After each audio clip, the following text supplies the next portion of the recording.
And we welcome you to another great, fantastic day here at Daytona International Speedway, where tonight we will see qualifying for the iRacing.Funny 250 along with the Duels to set the starting grid. It's going to be a nice action-packed night of racing, 2 duel races. Along with that, we are going to see some chaos, some action, and maybe a little controversy. You never know with these Super Speedway races. I'm Dawson Allen, as always, in the booth here. Joining me tonight is going to be the one, the only, the GOAT, Cameron Caldwell. I should say Cameron Caldwell, but instead it's actually Josh Coppernoll and Adam Kuhn. Cameron Caldwell will be racing with us, but we will have him in the booth with us for a few minutes as well. So let me hop in there. Apparently I got disconnected. Weird. Yes, sir. And so we're back. We're live. Apparently I got kicked from the Discord call. That was weird. I looked down and I saw I was kicked, and I was trying to tell y'all we're going live. We're live now. So, of course, as mentioned, Josh Coppernoll, Adam Kuhn will be on pit road for the race, and we have special guest Cameron Caldwell in the booth with us. So we'll go ahead and get a word in with him since he is here. So, Cam, how are you feeling about your chances tonight? Feeling great. It's gonna be fun to watch from above, and hope these guys have a good time. Well, so you're in the booth. Actually, you're actually going to be in the booth. You're not racing tonight. Is that what I'm hearing? Maybe for a little bit.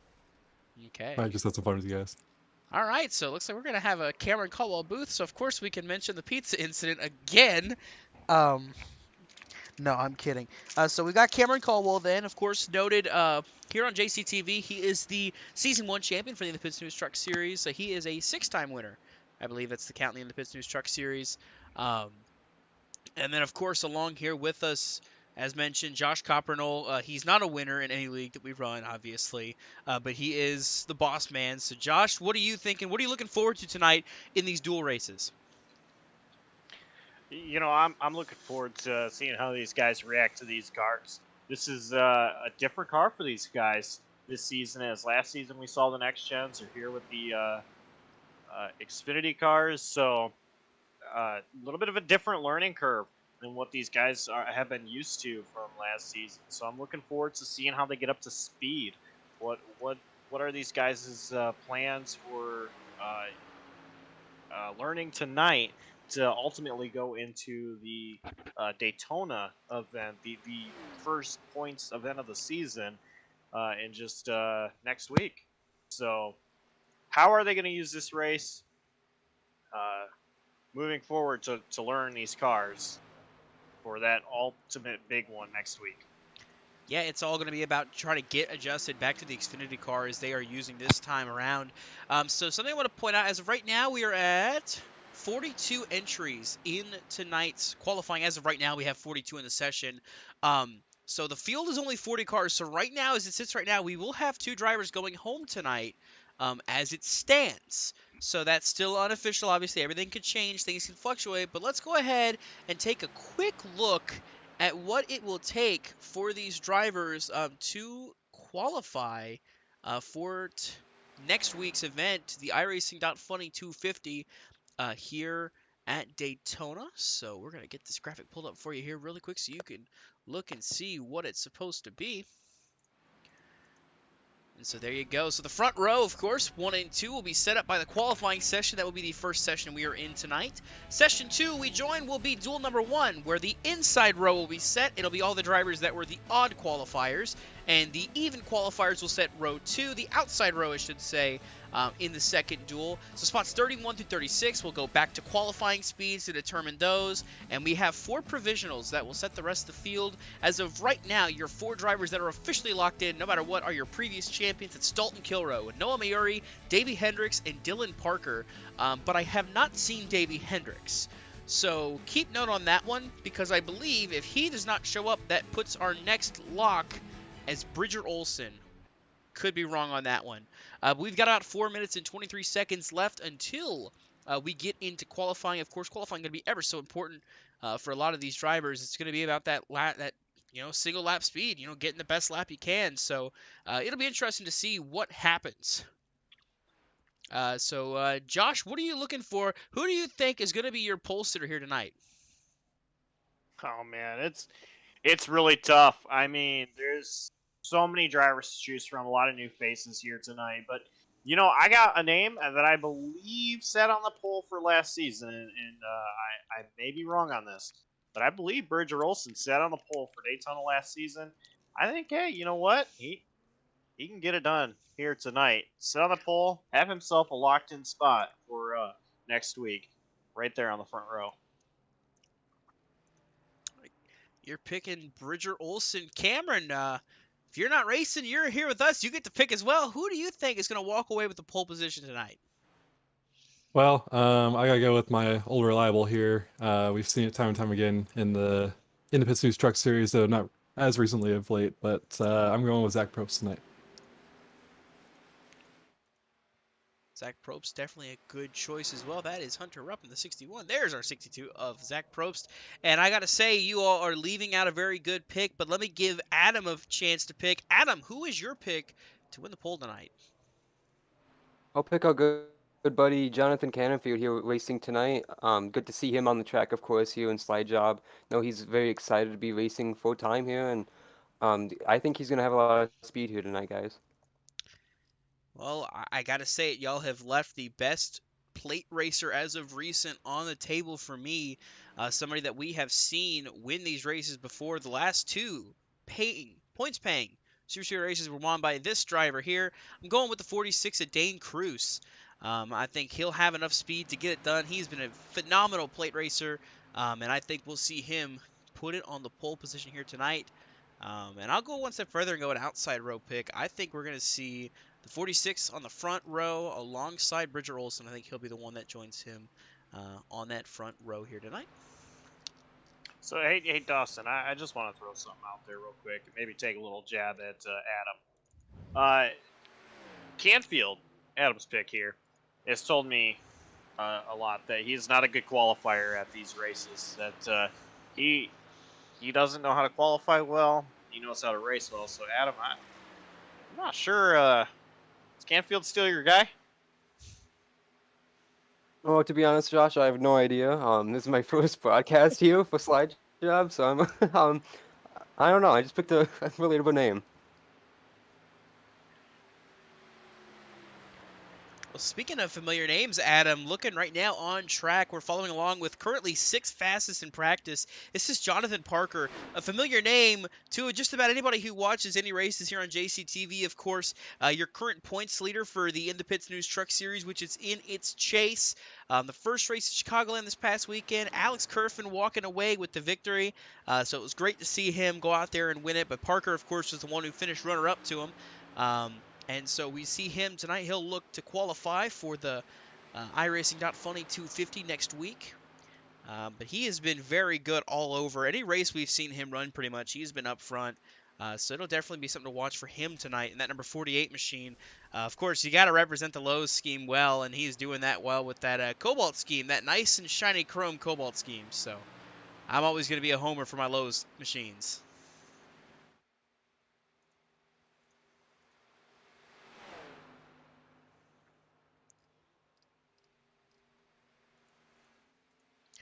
Got a little pack going here for the final seconds of practice. I believe that's Robert Lukens in the Home Depot scheme, which means that he should wreck out and not qualify.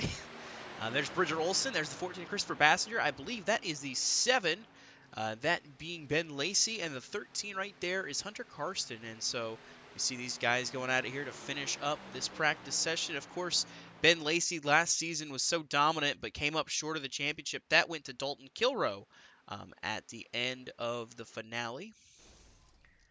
But with that, that will do it for practice. It's time to get to qualifying. It's time to make a pole run. 10 minutes for all these drivers to get out there and set their fastest lap that they can. They got 2 laps to do it. We'll see who goes out first. Looks like right now Dalton Kilroe is on track. One of the first ones on track, I should say.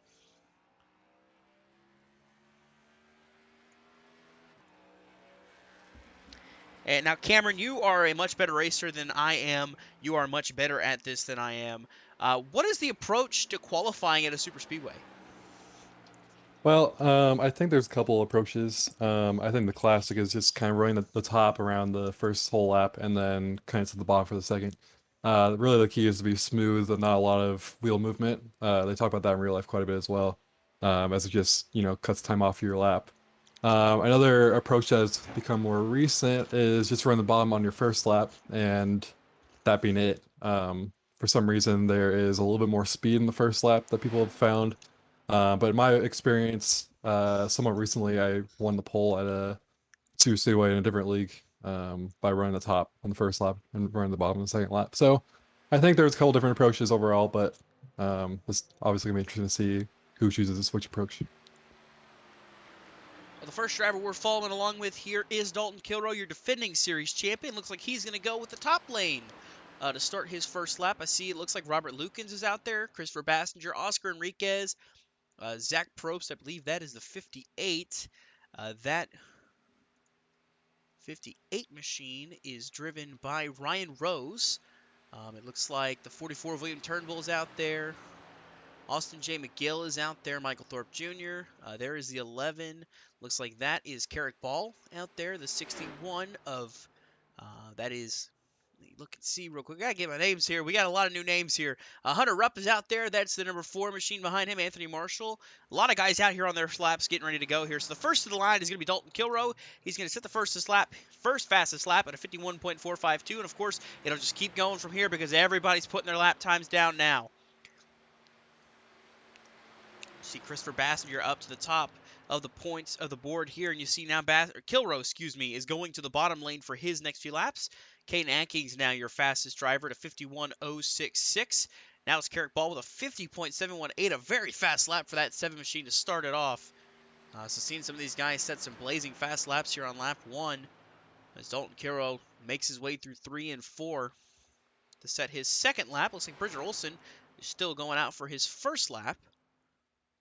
Jonathan Parker is also doing the same, and as they cross the stripe this time, this will be Kilroe's second lap. He'll complete.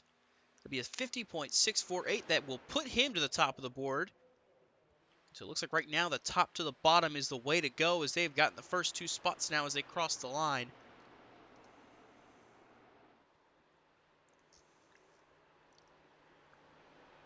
Looks like Christopher Bassinger right now is your pole sitter. 50.599, the fastest lap on the circuit right now. Looking back for some other drivers. Here's the 13. That's Hunter Karsten. We saw him earlier in that big group in practice. He is looking to come around for his first go-around on track. I believe it looks like some other drivers that are looking to set their first lap. The 3 of Dylan Parker's out there. It looks like Jackson Glenn Austin is out there for his first lap, getting ready to set it.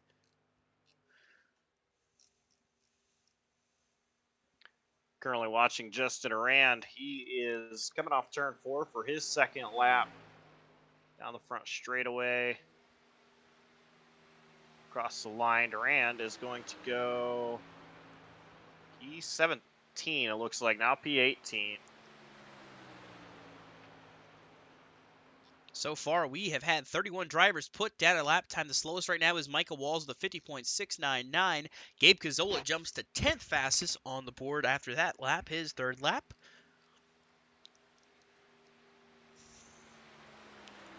So we follow the 13. Looks like Anthony Marshall might have had an issue. He is slow, or it looks like he's coming to a stop after his qualifying is over. Luke Nupp sets a lap time down, so he has got the 32nd fastest lap time.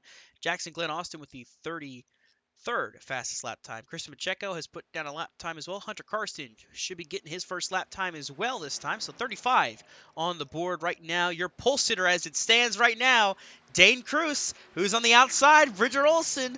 I'm just saying. Right now, looking at a clean sweep for me on the podium. Looks like Jonathan Canfield is out there as well, getting his second lap down. He is coming through 3 and 4. He will cross the stripe this time by, looking to see what he puts down. He's going to get it down to a 50.622. That's going to drop him, jump him up to the 18th place, 18th fastest. Hunter Karsten looking to improve this second go around as he comes through 3 and 4. Luke Knupp goes to 5th fastest with 50.6 flat. Just 1/1000th off of Christopher Bassinger. So as Karsten hits the stripe this time, he is going to put that machine, looks like up to 30th. Not an improvement there from the number 13. Looks like the rest of the drivers are out here getting some lap time. So we're going to look and see. Let's go with another Championship 4 contender last season. This is Brian Dees in the number 17 machine going out for his warm-up lap.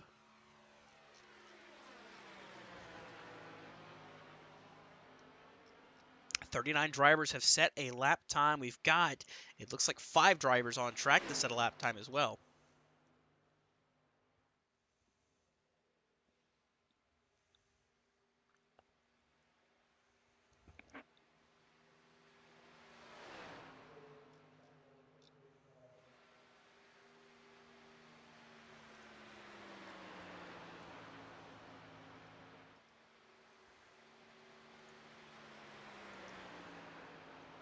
One thing to keep in mind for these lap times is going to be the top 5 drivers who are not qualified in after tonight's 2 twin races are going to be eligible in through the lap times here tonight. So if you get a good lap time in qualifying here and you get wrecked out or something really early on when you're in your dual race, then you still have something to fall back on with the speed in qualifying and maybe a provisional if you finished well enough in points last season.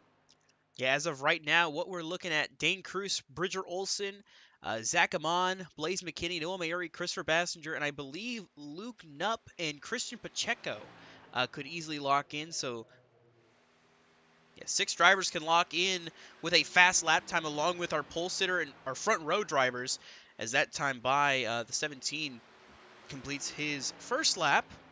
It's going to put him at a 51.249 as he goes to the bottom now for his second laps. But what I'm looking at here, your top 2 are automatically locked in. They're on the pole in the front row for the first race. But then the next 6 are pretty much all but locked in too, because they can fall back on their speed to go from 31st to 36th. And then after that is where you get all of the provisionals and everything else like that. So if I'm in the top 8, I am comfortable and I am riding into the duels knowing that I am going to make the show. So Derek Paulson, Brian Dees, and Ty Marasco are going to complete their laps this time. 50.6 for Brian Dees, a 50.62 for Derek Paulson, and Ty Marasco will come to the stripe this time, and he will put down a 50.662. And it looks like we have one last driver on the track. It's the 45 of Sam Barnes. He will be the last driver that might be able to get a lap time down here with a minute 50 to go in qualifying. He is your all's last chance at being right, or at least knocking me off from being wrong here, as I called a Cruz Olson front row. Yeah, you called it. I was just off by 1 with Olson if things stand the way they are right now. But Sam Barnes, he's going out there trying to get something to happen here. It looks like he's going to set it on the bottom for his, that was his second lap there. He is a 51.056, so that is his warm-up lap. That's his first lap out. This will be his official lap on the bottom. So good speed there, at least for that first lap. So this second lap is going to be what matters. This is the money lap. Can the 45 knock off the 46? And can Sam Barnes steal the pole away from Dane Cruz? We have one other driver that is in the session that is rolling right now. That's William Martin in the 37, but he does not have enough time to get a lap time in. He is just a little too late. But we do have 46 officially that have been in the session. 45 will officially set a lap time, and it'll end with the number 45 as he comes to the line this time, storming through the tri-oval into 3 out of 3 and 4 into the tri-oval, I should say. At the line, it's going to be a drop. 51.263, not faster that time, so he will sit as the 45th quickest car. And like I said, William Martin is out there on track right now, but he does not have enough time to set a lap as he is still on his warm-up. So that will do it for qualifying.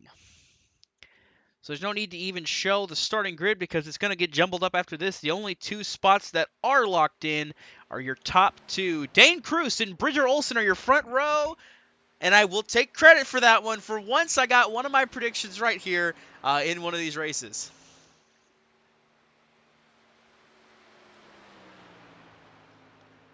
That's just qualifying. It's going to be interesting to see what happens during the race.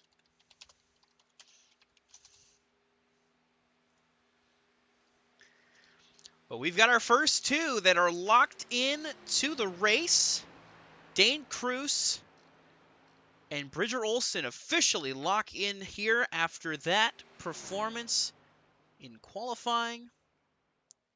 Now, with 4 minutes and 22 seconds for the warm-up, it looks like it's going to be enough time for William Martin. I believe he might be able to cross the line and get a lap time down, but I could be wrong there. No, he doesn't get a lap time. He's just able to keep going while the warm-up is going. So, with that, we've got 46 drivers. It looks like setting up for tonight's duels, but we've got two drivers that are officially locked in to be racing here for the iRacing.Funny 250 next week. Your pole sitter and your outside pole sitter, Dane Cruz, Bridger Olson. Let's see.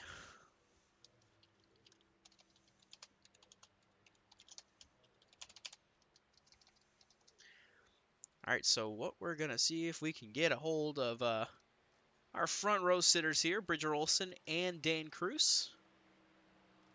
Adam, are they available for comment right now?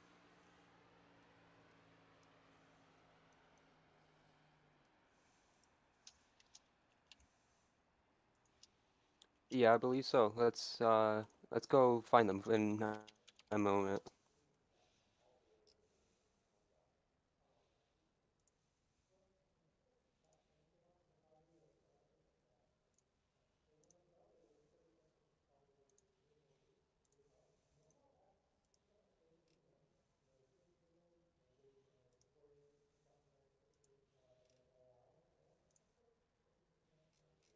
Yeah, hey Dane, you got a copy? Oh, hey, what's up? Well, you were able to get the pole there, with, fastest lap time out of all 46 drivers. How do you feel about after that? I'm pretty excited. I'm happy to be on the pole for the iRacing.Funny 250. It's gonna be a good race. I hope the duels tonight as well. I'm gonna run them aggressive. I don't care if I crash. We're just gonna go for it. So let's sweep the speed weeks. That's what I'm all about right now. I'm gonna win my duel. I'm gonna win the race. We're gonna do it right now. All right, sounds exciting. We're gonna, of course, be watching you though. You said you're gonna be very aggressive. One rule in the drivers meeting sheet that came out is to keep your position though. You have to finish at the track. Doesn't matter if you're a lap down or not. Does that change your strategy at all? I mean, I'll always keep it in the back of my mind, but I just want to have fun tonight and run this as a practice race, as the actual race. I just gonna have fun, gonna go for it. But yeah, it'll be in the back of my mind for sure. So but I feel like the front's always the safest. So I'll be up there. I'll be up there at the front. All right, well, good luck in your duel race here in a little bit. All right, thank you. And that's the pole winner for next week's iRacing.Funny 250. And Dawson, I believe you have caught up with Bridger Olson. Indeed, I have. So we're going to get with our outside pole sitter, another driver locking himself into the iRacing.Funny 250. You were just slightly slower than Dane Cruz there, but you were able to put it second. You have locked up a spot on the front row. What is that like now heading to the duels, not having to worry about any kind of positioning or anything? Yeah, it's pretty cool. Dane is obviously super fast. Um, so I'm happy to be right next to him since he's my teammate. Um, all the PPM looked pretty fast, so hopefully we can all make it into the race and show what we got during the race time. Alrighty, I want to just say I called you and Cruz in the front row, so you're looking forward to it. Now, you obviously now, like I said, don't have to worry about the duels. How are you going to approach the duels tonight? Are you going to try to help anybody out, or are you just going to go out there and just do what you can to win it? I just want to have fun. If I can help one of my teammates, then yeah, that's gonna be nice. But overall, I'm just gonna try to stay up front, maybe win if I get the chance to. But yeah, just have fun. Alrighty, well, that is your outside pole sitter, one of two drivers that are locked in to next week's race, Bridger Olson. Congrats, Thank you. Bridger. I can't speak. Well, alrighty, we will get him back up there with everybody else. We'll find a way to speak properly later on throughout the night. We'll work on that. But right now, qualifying is over. And so I believe that means they are working on getting a second session set up. That I will have to double check on. But I do not see anything yet about that. I know they said about 9:10 is when they'll get that set up. So right now we're just going to look at the aerial view of Daytona, or at least the static aerial view that we have of the track. So heading into the duels, it looks like we're going to go ahead and go over your Duel 1 lineup as they will be in the race. So it'll be Dane Cruz, Justin Johnson, Blaze McKinney, Christopher Bassinger, Christian Pacheco. Then it's going to be Sartaj Mann, Zachary Wareham, Zach Probst. Then you go down to Gabe Gazzola. Glenn Bundren Jr. will be in it, as well as Jonathan Parker. Oscar Enriquez, Cole Gudmestead, Brian Dees, Dalton Kilroe, Anthony Marshall, Justin Durand, Ryan Rose, Austin J. McGill, Hunter Karsten, Carrick Ball, William Turnbull, and Sam Barnes. Those are the unofficial drivers that will be entered into Duel 1. So are there any names that jump out to you guys that you're looking at and saying, maybe these guys will be the ones that'll get it done in the duel race? Are you kidding me? Justin Durant, right? He's a super speedway guy, and I mean, can't really take away what his brother did in the Pits News Truck Series, winning the first couple of super speedways that we saw in the season. But Justin Durant, all right, I've seen him race in a super speedway series. He's the most winningest driver in that series. He also does have a super speedway win not too long ago. Here he is in a race, Res Super Speedway. This is a dual race. I'm taking Justin. I think he's the name that I'd be watching out for to make his way up to the front. I know you didn't ask for picks to win, but ultimately, he's my pick to win Duel 1. Alrighty, Cameron, what are you thinking about? I'm kind of in the same boat as Josh. I'm obviously gonna be a little biased, who's Justin's my teammate on the ITPN side of things, but yeah, we've seen him and his brother David put together pretty well the past few plate races, so he's gonna be one to watch out for. He doesn't have any teammates with him, but yeah, I'd say you also can't count out Jonathan Parker and his group. Obviously, again, on the ITPN side of things, we've seen them be pretty dominant more or less throughout the season. Obviously, it's plate track, but we saw it at Atlanta in ITPN last week that he was pretty dominant there. So we might have to win since Josh took Justin from me.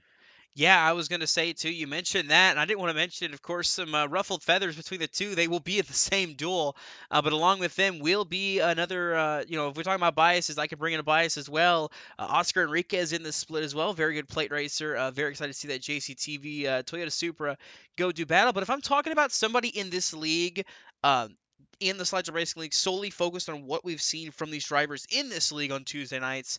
Somebody I'm looking at to get something accomplished here that is not named Dane Cruz. I have got my eyes on Zachary Wareham. I think Zachary Wareham has been, kind of teetering on the edge of breaking through. And we've seen that last season as he started slowly progressing up towards that front half of the field to end these races. I've got my eyes on that 12 machine tonight. I want to see what he can do. I feel like he can get up there. He can mix it up with the front, and he might walk away with this Duel 1 win tonight. And so that is through the Duel 1 race. That'll be the first race we have here on JCTV. Of course, that'll be coming up here shortly. The second race we're looking forward to, of course, is the second Duel race. We'll take you through the starting lineup for that one as well. These will all be redundant as we'll go over the same thing later, but we'll go over it now just so we have something to talk about in between these sessions. So Bridger Olsen and Zach Amon will be that front row. Then it will be Noah Mayuri and Luke Nupp. Dylan Parker and Hunter Rupp make up row 3 for that duel. Then it'll be Ben Lacey and Mark Frimpong. Then you'll see Caden Atkins and Jared Wilson. And then rounding out that top 10, it will be Derek Paulson and Jackson Glenn Austin, or whatever row that is that it'll be rounding out. Caleb Sheets and Jonathan Canfield from JCTV Zone, of course. Ethan Fonseca Moreno, another name that's familiar to JCTV viewers, and Ty Marasco. Then it'll be Justin Burnham and Blaine Sparling. You'll see Michael Walls and Robert Lukens. Then you'll see Michael Thorpe Jr., Ryan Bogey, and William Martin. Probably a name I missed there somewhere because we ended on an odd number, but I'm not one that's known for counting properly.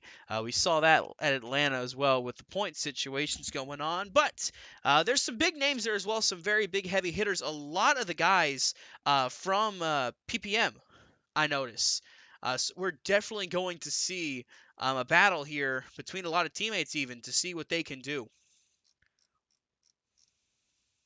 Yeah, and the one thing about these races is you can work so well with your teammates.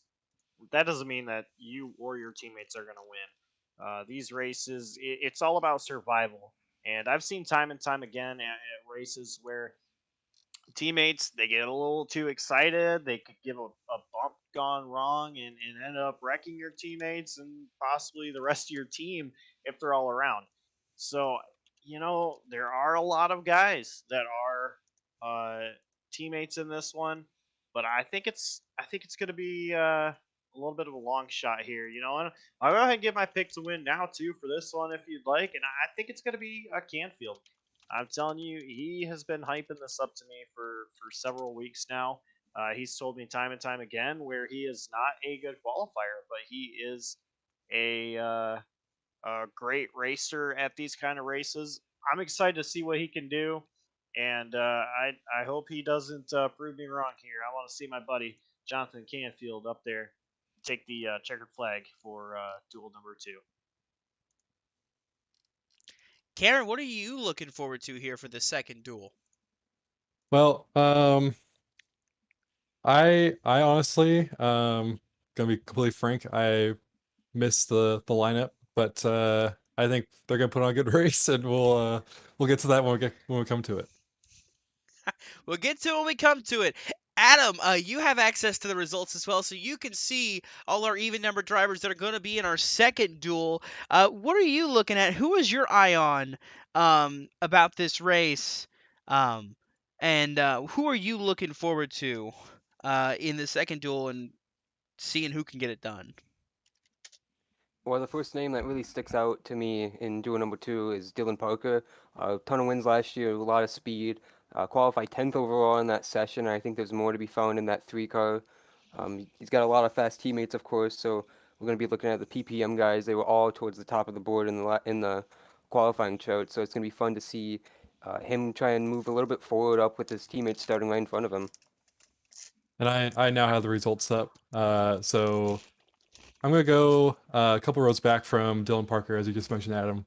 I'm gonna go with Ben Lacey. Obviously, last season he showed a lot of speed, and I think that will continue tonight in the second duel. Okay. Well, looking through everybody in the second, I mean, obviously, Caden Atkins is a name that jumped out to me for this second group.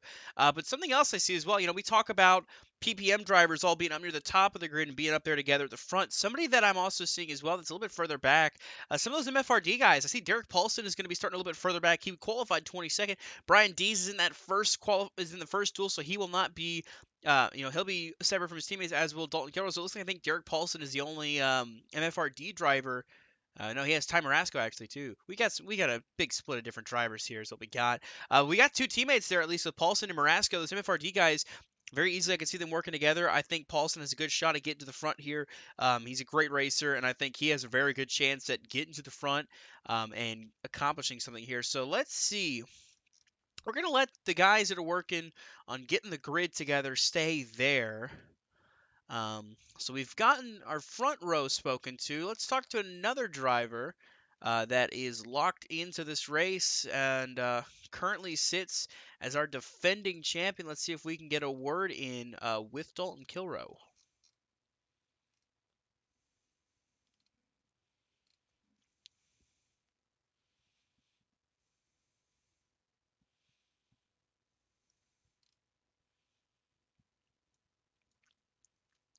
Hey, Dalton Kilrow, this is Dawson Allen up in the booth. You got a copy? Yes, sir. Alrighty, well, heading into the season, you are the defending series champion, so you've already got to lock into this race next week, but you still got to go through the duels. As of right now, you look like you're lining up for duel number 1. You qualified 29th. What are you looking forward to in this duel race? Well, really just trying to advance the starting position as much as I really can.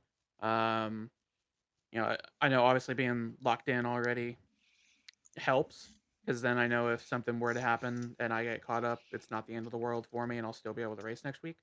But I'm really just more going to be trying to get my teammate Brian Dees, who's going to be right in front of me, for the duel, trying to make sure he gets up into a good spot and doesn't have to fall back on anything. So yeah, we'll kind of see how it goes on 20 laps. It's gonna be a little hectic, but it's gonna be interesting. So I am anticipating pure chaos. So hopefully it's gonna be good for you guys to watch. Well, yeah, we're definitely excited, but outside of that, not looking forward to this next week, but looking forward to the season as a whole. You're the defending series champion. You got a lot on your shoulders now to go back to back. What do you think? How do you feel about your odds going into it, and what are you looking forward to throughout the season? Well, I'd say my odds are as good as anybody else's.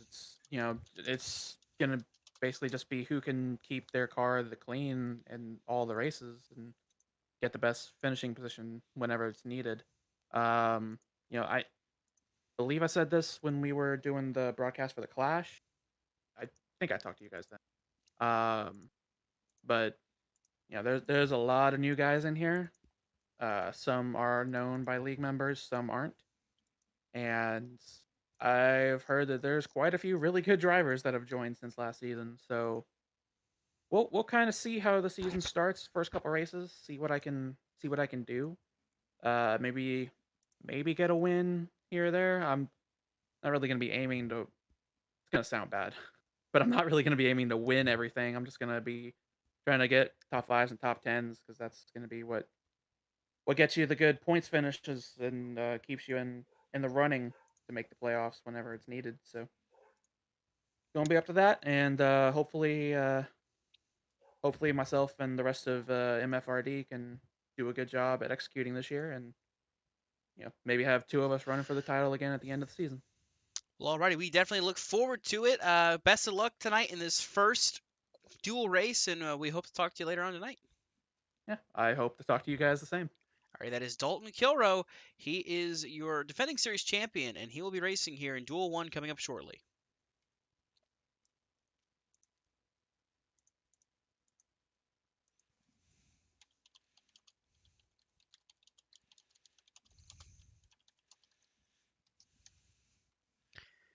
Alrighty, so with that, they're saying that the session is ready to go. Do not see it. I am loading in. It is there. Weird. Don't know why it's not loading for me. But that's something we'll figure out here shortly. First things first, though, we're going to take you on an ad break while we get this all figured out. So we got to get jumped over to the new session, obviously, and get things ready for everybody here on JCTV, ready to go. So with that, we'll go to a quick commercial break. When we come back, we will have duel number 1 here on JCTV for the Slide Jawb Racing League qualifying and the duels for the iRacing.Funny 250. Don't go anywhere. We'll be right back after a word from our sponsors.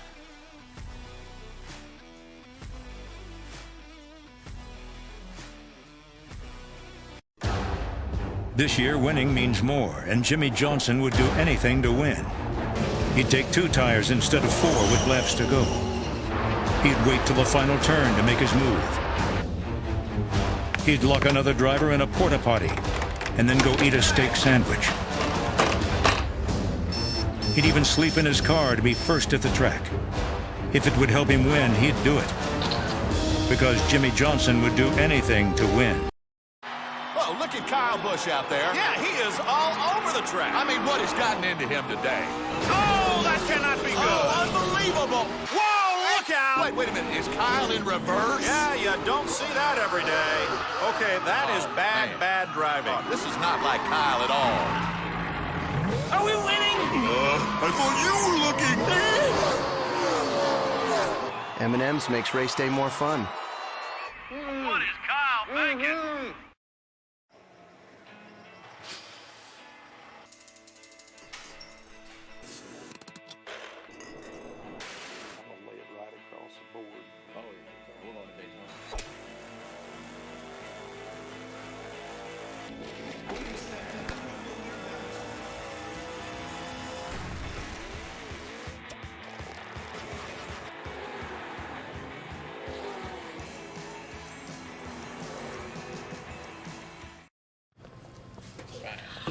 Oh, wow.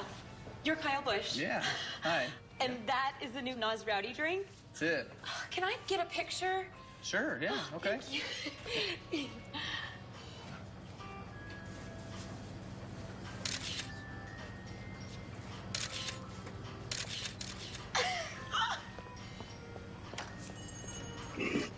Oh, no. Get rowdy. Mahindra's the official tractor of Tough, right, Chase? Yep, that's right, Tony. This baby's got 4,000 pounds of front-end lift capacity, right? It sure does. So who's tougher, kid? Me or you? You are, Tony. Can you put me down now? What? You want to go higher? Okay. I said down, you old goat. I am the GOAT. Mahindra, the official tractor of Tough and Stewart Haas Racing. Come on, Tony, put me down. Hey, Josh, did you know that Tire Pros does more than just tires? I mean, they can handle all of your car's automotive needs. Why are you talking like that? I'm talking normally about how Tire Pros offers complete car care. Wait, are we in a commercial? No, we're in a car. Is that a camera? Tire Pros, more than tires. What was that, a tagline? Where'd that logo come from?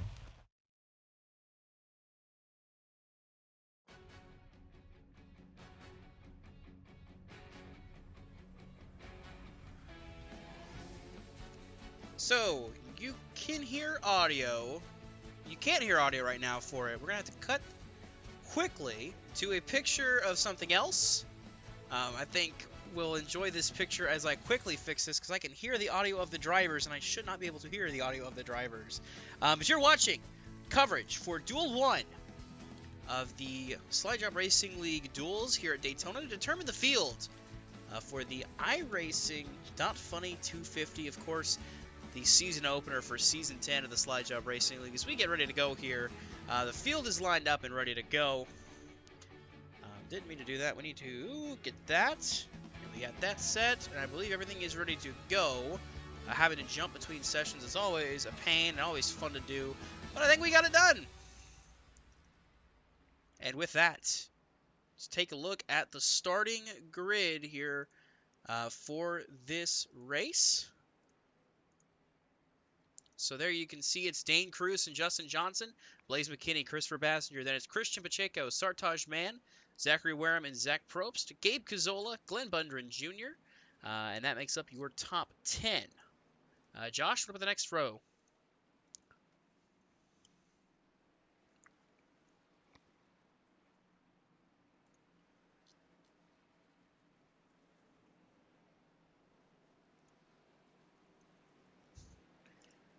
Okay, I'll go through the rest then here. So we've got from 11th on back, Jonathan Parker, Oscar Enriquez, Cole Gudmestead, Brian Dees, Dalton Kilroe, Anthony Marshall, Justin Durand, Ryan Rose, Austin J. McGill, Hunter Kirsten, rounding out your top 20, and then rounding out the field, shotgun, it's Carrick Ball, William Turnbull, and Sam Barnes. It looks like it's going to be 23 for each of our duels tonight.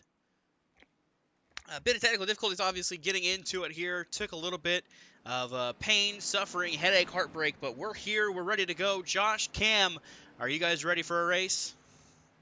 Absolutely. Yep, should be a good one. And of course, Adam Kuhn is going to be on pit road for us, back and forth with us tonight as the pace car dives in. Dane Cruz, Justin Johnson going to lead the field to green. We're underway for the first duel tonight for the Duels here at Daytona.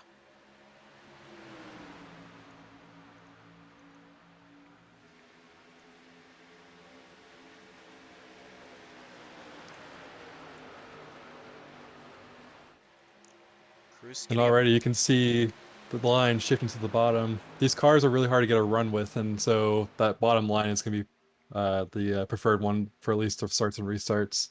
But, you know, if someone starts pushing pretty hard up top, then they'll start getting to the front. Right now, Bassinger with Zach Probst on his back bumper. A little bit further back right there, but right now it's Dane Cruz and Blaze McKinney that make up the top two. Christian Pacheco right there on the inside line is third in that number 88 JBM HendrickCars.com Chevy Camaro. Of course, that car done up like the Ricky Hendrick / William Byron / Kyle Larson, whoever you want to call it, that drove it. That famous blue, red, and white HendrickCars.com scheme. So we got Justin Johnson blinking in and out right there. He is fourth on the inside lane. In the outside lane, those Christopher Bassinger and Zach Probst, but they're all by themselves right now, kind of lonely with a couple cars a little bit further back right there, trying to work that outside with them, but they're going to see if they can get to the front. Yeah, I'm a little bit shocked, Dawson, that with only 20 laps here, you're not seeing a lot more aggression up towards the front. And it is just a couple of cars riding that top lane in a row, and then a big gap back to the next car out back. And the big thing we want to watch too is we're watching the battle for the lead about to heat up between Dane Cruz and Christopher Bassinger. Another thing to keep your eyes on is back here in 15th. Right now it's Jonathan Parker in the 48, but this is the transfer spot pretty much. Everybody from 15th, everyone from 16th on back is going to have to go to the speed charts and provisionals to make this race. So you want to be 15th or higher at the conclusion of this race because Dane Cruz, he's going to count for a spot. So if you're not ahead of Dane Cruz, or at least in the top 15 or top 14, I would say is the safest bet. If you're not in the top 14, you're really risking missing this race next week. And as Josh mentioned just a second ago, this race is not that long. It's 20 laps, and that does not give you much time to ride around. So these guys are going to start making moves pretty quickly, especially the ones in the back. Because at Daytona, it is hard to go 3 wide here. So you're going to have to start making those moves as soon as you possibly can. You see somebody making a move there, up top. The 12 is Zachary Wareham, up now to the third car on the outside lane. So he's trying to make some work happen. There's Oscar Enriquez, right there behind him, working that outside lane in that JCTV and Archibald Toyota Supra. Brian Dees and Dalton Kilroy right there on the outside lane as well. I believe that's Austin J. McGill back there in the 21, and Cole Gudmestead in the 15 right behind him. As you see, that outside line starting to do some work here. Bassinger going to the race lead with a push from Zach Probst. Side by side through the field, 2 by 2, just about all the way back. Outside lane had the run, but then it just kind of stalled there in the corner, which is expected here at Daytona. But I'm a little bit surprised that on the straightaway here, Bassinger wasn't able to pull back ahead. As right now is Dane Cruz back in control of this race. And Cam, as someone who's a bit more successful at plate races than I have or Josh has, you kind of see, as the race goes on, it's an ebb and flow on which lane is faster. The outside lane for one lap and maybe the inside lane the next lap. What is that like as a driver? How, annoying it can be, I guess, at times to just know that you're kind of stuck in a position you really can't advance or you can't lose. You can't make any moves. You're just kind of stuck. Well, as I mentioned earlier, with these cars especially, it's really hard to generate a run. Especially say if you're the second car on the inside and you want to jump to the outside. If you don't have any help, you're not going to go anywhere. With this kind of race, it's going to be very frustrating. In my experience, I feel like I always pick the wrong lane when I start moving around. As soon as I move to the bottom, the top starts going, or vice versa. So really, it's just you kind of have to get a feel for the flow, as you mentioned, of the race, and just kind of go for that. Some guys can do a lot better than others, and you might be able to see that later in the race. I do want to add to that, Dawson. the top lane does a lot of times seem like the better lane to be in because you can generate more speed as long as everybody is working well out there. But if you're talking safe, you want to be on that bottom lane because if a wreck happens in front of you, it usually washes up the track. If you're on top, you've got nowhere to go, especially with drivers underneath you. Being on the bottom is a lot of times a safer route. Right now, 15 to go, 14 rather, as they cross the line. I don't know if I'm going to be thinking a safe route. I want to be where I feel is comfortable, and I think, personally, I would rather be in the high lane right now, right this moment. I would agree with you, Josh, on that. But as we're kind of seeing here, both Bassinger and Probst are working well together. Probst has more or less been on his bumper the whole race. Behind them, it's been a little bit more spread out. And of course, now I say that they're starting to bunch up top. But that's kind of been the whole reason why they haven't been able to get up front. The bottom has been slightly closer together, which, creates more speed. And so once the top decides to start pushing a little bit harder, then you might see the top take off. I'm seeing a big gap between Wareham and Enriquez between third and fourth on the top lane, and I think that's the biggest issue up top. If they were to get a little bit closer together, they would take off, in my opinion. And that's really slowing them down. Of course, Brian Dees and Dalton Kill are right there as well, behind Enriquez, trying to get up there on his back bumper to help push him as well. And I kind of pointed back there a little bit further back. Austin J. McGill, Gabe Gazzola right now 13th and 14th. They are currently the two that are on that last set. And then Cole Gudmestad actually would be the last driver in currently by position. Now it's Jonathan Parker in the 48 in 15th place. That is the transfer spot. That is the magic number you want to be, is 15th. That is where you want to be if you want to advance, because right now with Dane Cruz still leading this race, he is already locked into the race, so you don't got to worry about him. You're worried about getting that top 30 to set your spot in the position, so you don't have to worry about the next duel and worry about qualifying speeds. That way you can just lock in and just advance. But even then, we really haven't seen much shuffling between where these guys ran, in qualifying, where they qualified and started this race. They've kind of maintained that. They really haven't gone or dropped back or anything. Yeah, you guys mentioned all that and the problems with passing. I was just listening to the GGA chat just a moment ago, and all four of them in this race sound very stressed about not being able to make up any positions at all. You mentioned a moment ago Austin J. McGill right there on the transfer spot, and he seems very worried about a crash right in front of him, and Carrick Ball runs outside of the top 20 right now, and he was complaining about not being able to get a run at all on any car in front of him, and William Turnbull, the same situation. Those teammates, they're very worried about not making it into next week's race. Yeah, they weren't that fast in qualifying, and not to mention that, but they're also stuck way far back here, 20th and 23rd. That's not going to get you anywhere. So right now they are stuck with 10 and a half, I should say, laps to go as they go down the back straightaway here this time by. But right now it's Dane Cruz leading. He's still got Blaze McKinney right there, but Christopher Bassinger and Zach Probst are trying to make it a problem on the outside lane if they can. It's just kind of back and forth right now, but Dane Cruz holding steady as the race leader.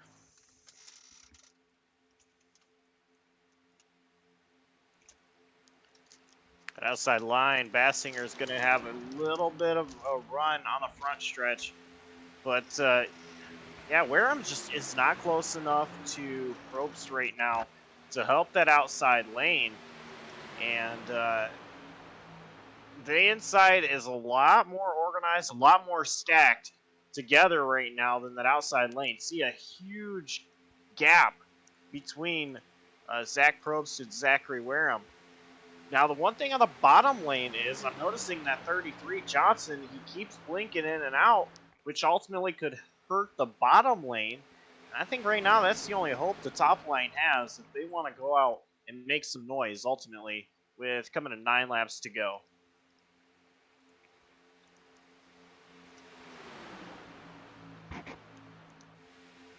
Yeah, nobody's really jumped in or out of line to get to the top or the bottom, so everybody's kind of stayed where they started. Not a lot of shuffling, but everybody's still trying to make moves as much as they can, if they can. So we're going to see maybe here with 9 laps to go if anybody tries to make a third lane work. I think you're going to have to. Oh, they're looking at it. But yeah, I think that you're going to have to if you're going to make any progress on it. We talked to, I believe it was Dalkiro before this race, and he mentioned that first, of course, you got to make the race by finishing top 15, as we mentioned, but also once you do that, any spot you make up gets you higher up in the starting grid for next week's race. Of course, it is Daytona, so starting position doesn't matter too much. But as we're seeing already, it is hard to pass with these cars. So starting position will matter a lot, and so you have to wonder when they're going to start shuffling around and trying to go 3 wide, and we might see a wreck with that.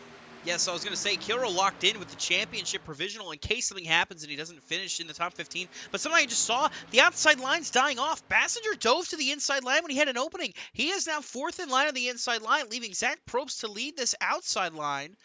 And you see now Probst is going to pull down. So that leaves the 12 of Zachary Wareham in charge of the outside lane. Now he's going to see if he can make the moves work here with 7 laps to go to the line this time. If he can try to make some runs and get this outside lane through the field. And he's going to try to turn in. He's turned around. Zachary Wareham is going to spin in the grass. And just like that, the caution flag will fly. Looks like Dane Cruz, everybody else is okay. Nobody else involved in any kind of accidents, but Zachary Wareham, around he goes, and that will bring out a caution for the first time in this duel. Taking a look back, he was trying to get to the inside line, and he just was not clear of that 33 of Justin Johnson, and just around he went.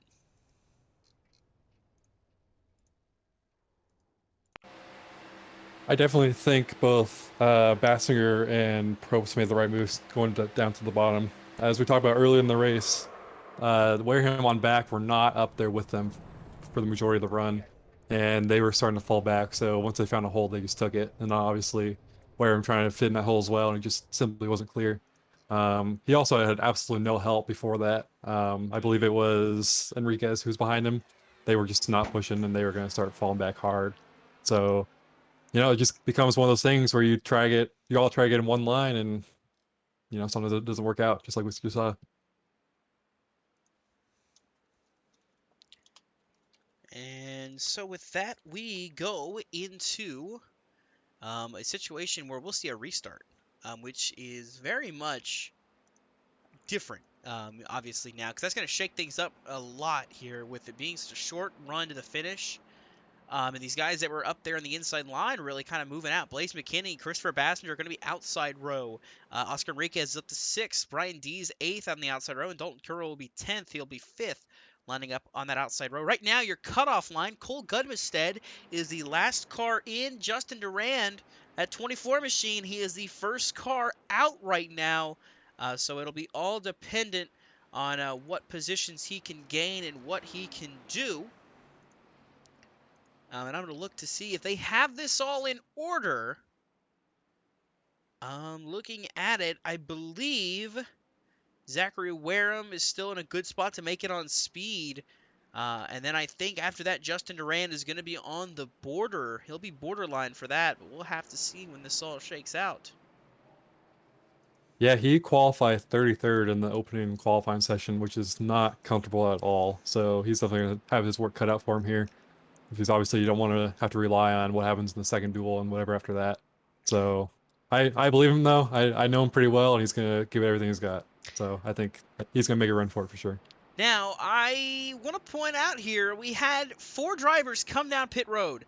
Dane Cruz, Justin Johnson, Sartaj Mann, and Zachary Wareham. Obviously, Wareham spinning out, going to take some tires, but 4 drivers came down pit road, and with Cruz now being scored 20th off of pit road, that leaves the spot now to Sam Barnes in the 11, as he will be the final spot. He's in 14th place right now, so that is your final spot to look for making this field. Yeah, Dawson, you mentioned those pit stops real quick. Dane Cruz had a pit. He was not going to make it on fuel leading this race. Only 50% fuel tank for these 20-lap duel races, so Cruz was not going to be good to make it. Especially under the caution, he had to come down. Everyone else was clutching under these pace laps, so I think it's going to be close for the rest of the guys up front if they can make it. And with that, you have to wonder about all the guys who are running up top, because up top, obviously, it's a longer length around the track, and especially for the guys up front, like Bassinger and Probst, they were probably running a lot more aggressively on their fuel than the others were. So you have to wonder if they're going to be able to make it on fuel. I do believe a full tank of gas around here is mid to high 30s, so you can go to like say lap 35, 38. So they split that in half, and it's about, you know, lap 18 or so, and we're coming up on, I believe, lap 17 now. So obviously this caution will help, but if we get a green mark checkered here, then some of these guys might be in trouble. Yeah, it'll be close for everybody to make it here. But obviously some of those guys that were out back may have also been saving, you know, some of those names out back. I wouldn't be shocked if they were definitely saving fuel, like Jonathan Parker, Justin Duran, maybe even Austin J. McGill, and, you know, maybe Dalton Kilroy and Brian Dees were also fuel saving there up in the top lane. A lot of different options, a lot of different decisions here, but we'll be getting the green here with 3 laps remaining in the duel. Of course, this is to set the inside row for the iRacing.Funny 250. This will be positions 3 on back to 29, excuse me, when they qualify this one here. And as of right now, with Dane Cruz being way out back, that's going to be the top 14 that will get in. So your current transfer spot sits with Justin Durand. He is currently scored 14th, so he is on the chopping block as it sits right now. I just want to point out something, Dawson. You mentioned it earlier before this race. We've seen on the in-the-pit side of things how Justin Duran and Jonathan Parker have not quite seen eye to eye numerous times, and it's poetic that they are running nose to tail right now, and they're going to have to probably fight to make their way into the race. So, and of course, Jonathan Parker's running Jimmy Johnson's paint scheme, and Justin Duran's running Jeff Gordon paint scheme. So it appears that they would be teammates, but they are definitely not, and they have never raced like they are. So it is pretty ironic to me as we're getting back to go green. 3 laps to determine the inside row for Daytona. It will be Blaze McKinney leading the field to green. He will pull down to that inside line. I don't want to say if that's legal or not because he jumped down before the start-finish line. I don't believe that it is going to be, Dawson. I believe I read in the rule books that that it's not a legal move. It's been called. He is going to be penalized. Oh. Never is fun to see, so he'll pull down to the apron, he'll slow it up. I don't know if that's an end of line at the run or if they're going to black flag him, but that'll drop the 87 now outside of this. But there's a wreck in the back! Spinning, wrecking! Duran's in it! He's going to spin around. I see the 11, Carrick Ball's in it. Or that's actually somebody else instead, but I saw Justin Duran got a piece. Sam Barnes, Ryan Rose. And just like that, though, the penalty put him in dangerous territory. But the caution will fly. There's Carrick Ball in the 16 machine. He was involved. But the caution will fly for the second time tonight.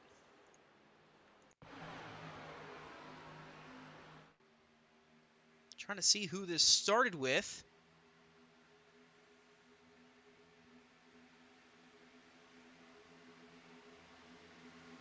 And following up on the penalty for Blaze McKinney, he will be given an EOL for this next restart.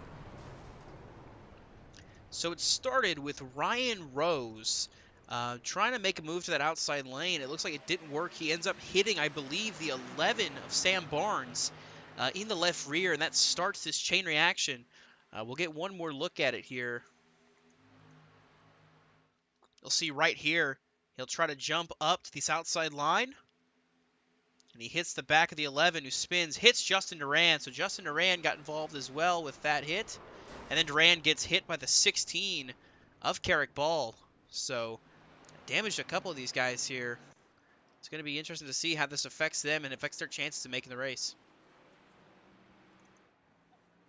Well, right before that happened, almost simultaneously, up a few rows ahead, there's a little bit of a stack up, and Glenn Bunner Jr. just about got into the back of, I believe that's Dalton Kilroy, and that sent him around, both of them around, really, which would cause even more trouble. I don't believe any of the guys who are involved in that have significant damage. I think obviously the biggest hit there was Justin Duran getting hit in the door, but I don't think that's anything that will stop him from being able to continue this race. Now, with this caution, we're going to overtime. Fuel mileage is going to be a big factor here. Are they going to be able to make it? It'll be tough for sure. As I mentioned on the previous caution, I think those guys who are in up front on the top lane for most of the race before the cautions, such as Bassinger and Probst, I think they will be the ones to watch here. Again, the cautions do help, but it is extending the length of the race a couple laps. So that always takes away from the fuel saving. Yeah, so we'll see if they can do it and see if they can stretch it out or if they're going to come down and try to get some fuel before the end of this one. But someone mentioned it. Someone said it was a David Reagan 2011 type move that they saw out of that move there by the 87, and that's exactly what that reminded me of too. Is that move by David Reagan, of course, pulling down too early and getting penalized and costing himself a Daytona 500 win. Obviously, this is a Daytona 500. This is a dual race, so doing that, while it doesn't hurt at first, it could come back later. But Blaze McKinney was, I believe, third fastest of this Duel 1 group, so he's in a good spot to make it on the speed charts. But of course, it all comes down to what happens in the rest of this race later tonight. We still got another duel to go as well, so we got to see what else happens. But I believe that 87 is in a good spot to make it to the main event next week.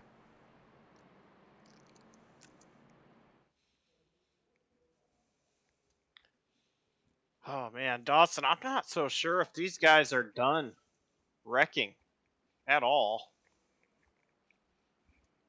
I would agree with that, Josh. Obviously, we did just see a wreck, but I didn't feel like the intensity had quite turned up to the amount it's going to here. So obviously, is this green white checker number 2, I believe? No, number 1. So we still have 3 more tries at this. I guess the last one wasn't green white checkered yet, but yeah, 3 more tries at this if needed. And you know, it's one of those races where all 3 of those could be used up. We'll just have to see how it goes. Yeah, you mentioned it. That last one was an unofficial. It was 3 laps to go when we got the green flag that last go round. So we'll have to see how this shakes up. But right now, looking to see through the field where Dane Cruz is. Scored 19, so 14 is still the number. So right now, Carrick Ball is on the chopping block in 14th place right now. Justin Johnson, Justin Duran, Zachary Wareham all right behind him. Looking to get in there and get into this position to lock in automatically. But up front, Christian Pacheco in the lead. Christopher Bassinger to his outside. Oscar Enriquez, Brian Dees, Zach Probst, and Dalton Kilrow. That's your first 3 rows right there. By Glenn Bundren Jr., Austin J. McGill now comfortably in this top 10 along with Gabe Cazole and Cole Gudmestead. They were on that line for the longest time there, but with those wrecks coming out there, that has allowed them to climb into the top 10. Not fully comfortable, but in a spot where they don't have to really worry too much yet. So overtime here in duel number 1. The green flag is out. Christian Pacheco is going to lead the field back to green.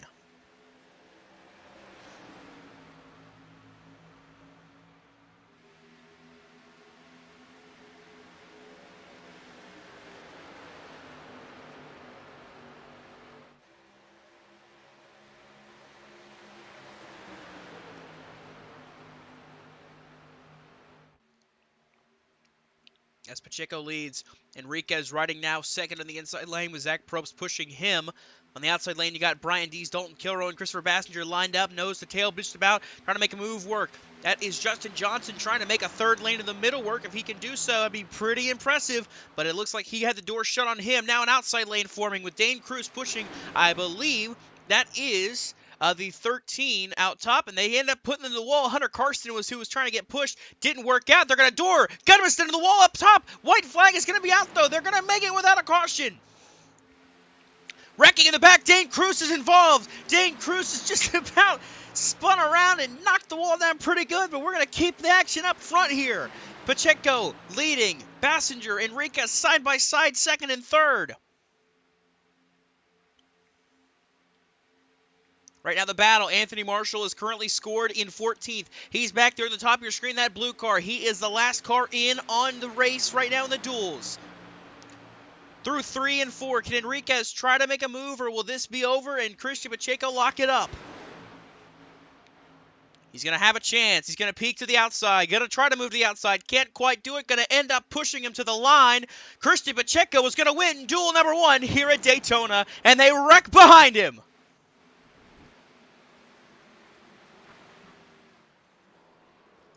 It's Justin Johnson spinning around there in the background. And it looks like, at the line. Zachary Wareham has taken the final transfer spot. 14th place finish for him, so he will hold the final spot for the inside row, starting 29th at the conclusion of duel number 1. Let's take a look back and see if we can see just what happened. That very, very chaotic last lap set of circumstances there for the 12 of Zachary Wareham. And on another subject, Christopher Bassinger came on the radio after the race and said he had 0.2 gallons remaining, so he was definitely not going to make another lap if we had one. Oh, Marshall knocking down the wall right there ahead of Wareham, and Wareham got to the inside, got by him, and was able to get to the line and finish at 14th. There was discussion going on in race control, actually, about penalizing, I think, the second place finisher, Oscar Enriquez, hit the jump post-race, and there's a lot of discussion in the voice chat about that being against the rules. Looking to see then, what would that have been? Gonna look back and see what happened with Enriquez then. This was on the back straightaway. Of course, Enriquez, your second place finisher in this duel. Right on board with that JCTV machine. And now we saw that. I mean, I thought right about here when he was clear of Bassinger, he might have tried to jump out of line and try to go for this duel win, but just couldn't quite get up there and do it. So he tucked back in line and just shoved the 88 to the win here. I think the discussion is about Blaze McKinney from what I'm reading in the chat. I think they're talking about something after they crossed the line for the checkered. Yeah, Oscar went into turn 1 and ended up in the catch fence. Whoa! No, Oscar was hit by somebody else there. I don't know what that was Blaze there. McKinney. There was a car that blinked in and out of existence right there coming through. Gonna try to see, if you watch right here, you'll see when Oscar enters the corner, you'll just see something just shoot into him right here. I don't know who that was, but that's odd. I don't know what hit Oscar's car there, but somebody flew in at the end and just blinked in and out of existence and hit him. Austin J. McGill was the one that hit him as well. Looking to see if we can see maybe who that was that hit Oscar. It was the number 87 machine of Blaze McKinney. He came flying in turn 1, well on the apron through the grass, hit a jump of some sort, and I don't think he hit the ground until after he hit Oscar, but obviously we're not able to see that. Yeah, there's that little jump right there. You see him right there. Yeah, he's full throttle right through here. Oh, yeah. Wow.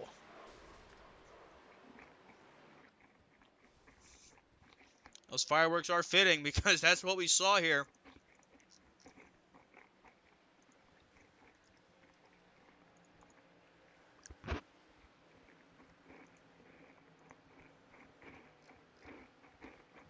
So with that, though, we will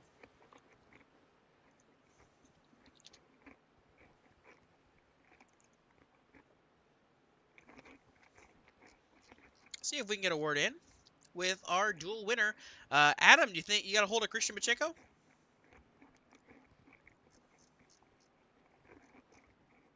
Hey, Christian, you got a copy? Yes. Well, you were able to hold off the field there in that green-white checker. How much fuel did you save on those 2 cautions to be able to stretch it to the end? I had a good amount saved. I think I finished the race with about 2 laps of fuel left, so I was in pretty good shape. I might have been able to go for another green-white checker depending on when the caution came out, if it would have. Well, you were able to make up a couple of positions there to get up in line and contend for that duel win. What was it like out there from your point of view? A lot of guys complaining about how difficult it was to pass. Yeah, it seemed like they were just kind of gridlocked. I was basically sitting third in line on the inside the whole time until the first caution came out. It just seemed like everyone was just stuck side by side with each other. No one could really move up at all. Well, what does this set you up for next week? 7 days from today, you start third in the 250 miler. Hopefully that sets me up to where I just don't get involved in any wrecks early and I have a chance at the end of the race next week. All right, congrats on this duel win. Anyone you'd like to shout out at, after this performance here tonight? I'd just like to shout out everyone on JBM, Jared, Micah, Brayden, even though he's not here. But yeah, and hopefully it goes as well for Micah and Jared in the second duel as it did for me. Absolutely. Thanks for your time, and hopefully it goes well for you next week. Yep, thanks. It's Christian Pacheco. Oh, it's Duel 1 winner from tonight.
Well, I think based off of what we've seen in real life, is always talked about, there's always one calm duel and then one very hectic duel.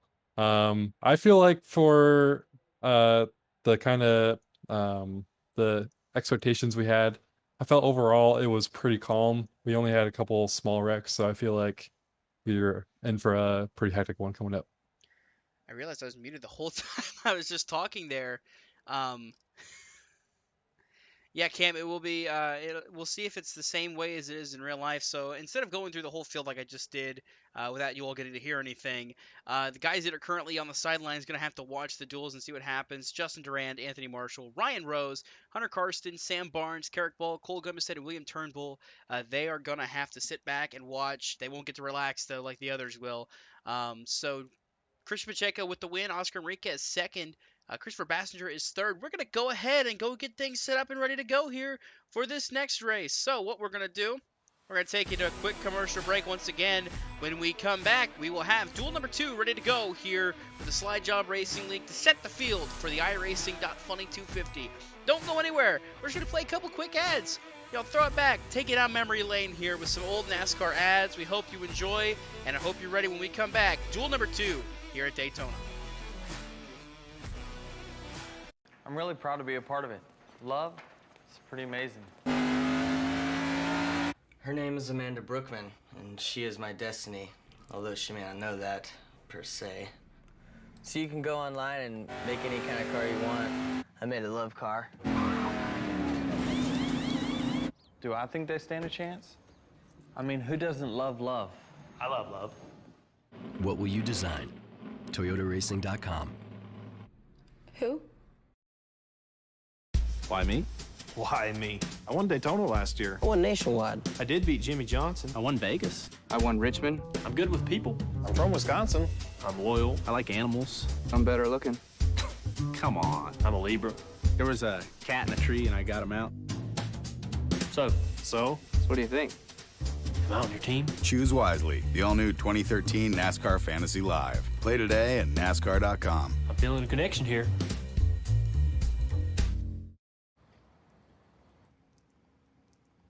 Ooh. Call Logano. Hey, Joey, you can save money if you fill up at Shell if you use Advanced Auto Parts Speed Perks. Dude, I'm way ahead of you. You saved at the pump? Yeah, I saved at the pump. The pump? The pump. He saved at the pump! Woo!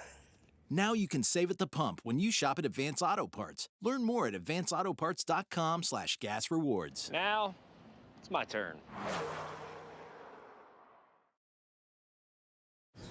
Oh, the new Nosferatu drink. Oh, Kyle Busch. Oh, cash, credit, or debit? Well, man, I'm fresh out, but it is my drink.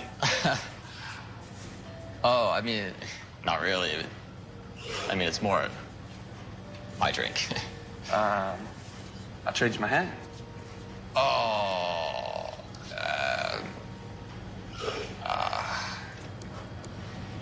Really? Yeah. Get rowdy.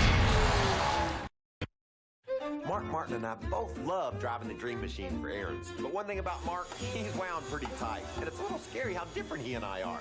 At lunch, he polishes his helmet. I'd rather polish off a few chili dogs. He cleans his car's headlights. That's not real, buddy. We don't see eye to eye on everything, but no doubt, we do both love Aaron. Because it's the store to get everything you need for your home. You don't need credit, and you pick the payment plan that fits your budget. Nobody beats Aaron's, right, Mark? You didn't even shave. You like that? Maybe you know who we are. But do you know who we really are? We're ladies. And not so gentle men. We're part athlete. Part astronaut. Where outlaws turn heroes. We're the loudest party on earth. We're fire. We're smoke. We live at the corner of Mayhem and Maine, where anything can happen. It usually does.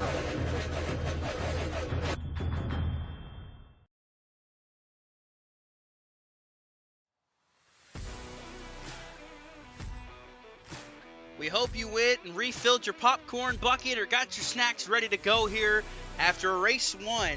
A very exciting duel finish. We saw Christian Pacheco take the checkered flag and set himself up to start on the inside of row 2 for the iRacing.Funny 250 next week here at Daytona on JCTV.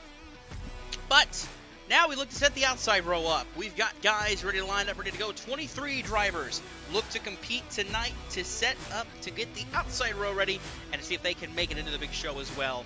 There's some nervous guys watching this race as well. They're going to be watching with very, very, very, scared whatevers. They're ready to go. So we're ready to go. Of course, Cameron Caldwell, Josh Coppernoll, Dawson Allen back in your booth, ready to go for it again. So after the first race, it was very exciting, and now we look and see for duel number 2 how things will shake out. Yeah, I definitely think, as Cam mentioned, we always see a wild race and a calm race when it comes to these kind of races, and I think this one's going to be wild. I see Zach Probst, who is a part of this league as well. Of course, not in this duel, but he says duel 2 about to be wild. I think that this is not going to be calm by any means. We're going to see a lot more action happening, especially once again, only 20 laps.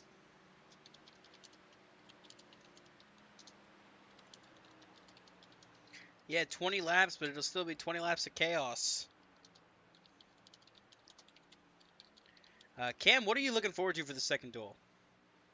Well, honestly, I'm going to be a little biased at the moment. Of course, right before I was going to make the statement, he got beat. But currently P2 on the charts, while it doesn't matter, but P2 on the charts, Jackson Glaston, he's running the lone C2 graphics entered paint scheme, which is my graphics brand. So I'm very excited to see how he does in that red Monster Energy paint scheme. But kind of what Josh is saying, and kind of what I said before this race started, I think it's going to be wild compared to the first duel. And so I think they're going to put on a good show for us. Well, this time we're actually here for the grid. We're not trying to struggle to get back in based on anything else. We are here and ready to go for this race. So let's go ahead and we will take a look at the starting lineup here. Presented by Mardon Technologies. Of course, it doesn't show Mardon Technologies because this is our generic one, but hey, who gives a damn anyways? Alright, Bridger Olsen starting in row 1 with Zach Amon to his outside. Then it's Noah Maori and Luke Nupp. Then it's Dylan Parker and Hunter Rapp making up row 3. Row 4 sees Ben Lacey and Mark Frimpong. And rounding out your top 10 is Caden Atkins and Jared Wilson. starting in 11th is going to be Derek Paulson. 12th, Jackson Glenn Austin. 13th will be Caleb Sheets. 14th, Jonathan Canfield. My pick to win this one. 15th is going to be Ethan Francisco Marina. Ty Marasco at 16th. Justin Burnham in 17th. Lane Sparling 18th. Michael Walls 19th. And 20th is going to be Robert Lucas. Rounding out your field here tonight, it's Michael Thorpe Jr., Ryan Bogey, and William Martin. Of course, Ryan Bogey, a big name to point out for those who follow along on JCTV, a race winner for the In the Pits News Truck Series, winner at Michigan earlier this year. He is in the playoff hunt as well, hunting for a championship over there on Saturday nights. But we're not on. It's not a Saturday night. It is a Tuesday night, which means it's Slide Jawb night in America, and we've got duel number 2 ready to go. So you see there, Bridger Olson, he has locked up a spot into the race, as well as the car right behind him, the 8 of Noah Mayuri. Past Champions Provisional has locked him in from the get-go. He is locked into one of those Final 4 spots if he needs it, but with having a very fast qualifying time, as well as currently sitting where he is, I'd say he's all but, he's locked up plenty sure anyways. So Noah Mayuri, of course, will be joining Bridger Olson, as well as Dalton Kilroe and the rest of the field, that qualified in Duel 1 as they get ready to go here for the second duel. A lot of words I'm stumbling over today. It's just not my night tonight, but that's okay. Bridger Olson, Zach, come on, going to lead the field to green to the Geico restart zone. Green flag is out. Duel number 2 is underway.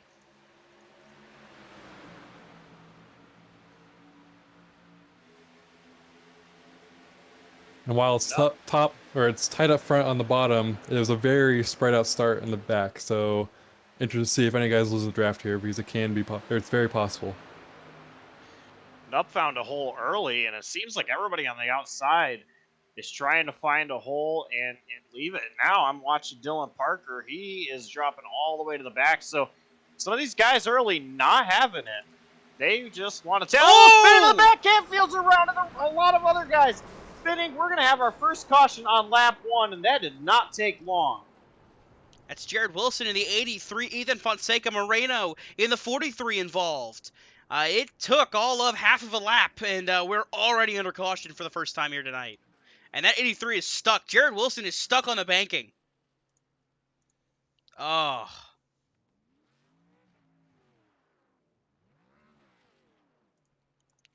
We're going to take you back. Show you what happened. This is happening right there. The 83, I don't know if this was a bad hit from the 26 or if he was just trying to make room. Oh no, Canfield got hit by the 1 right there of Ty Marasco. And then followed up 2 hits from Ethan Fonseca Moreno. I believe that is the 74 of Justin Burnham that hit him as well. Michael Walls was involved in that one. So he's finally rolling again now. Finally got off of the hill. But just like that, 1 lap in and we are under caution.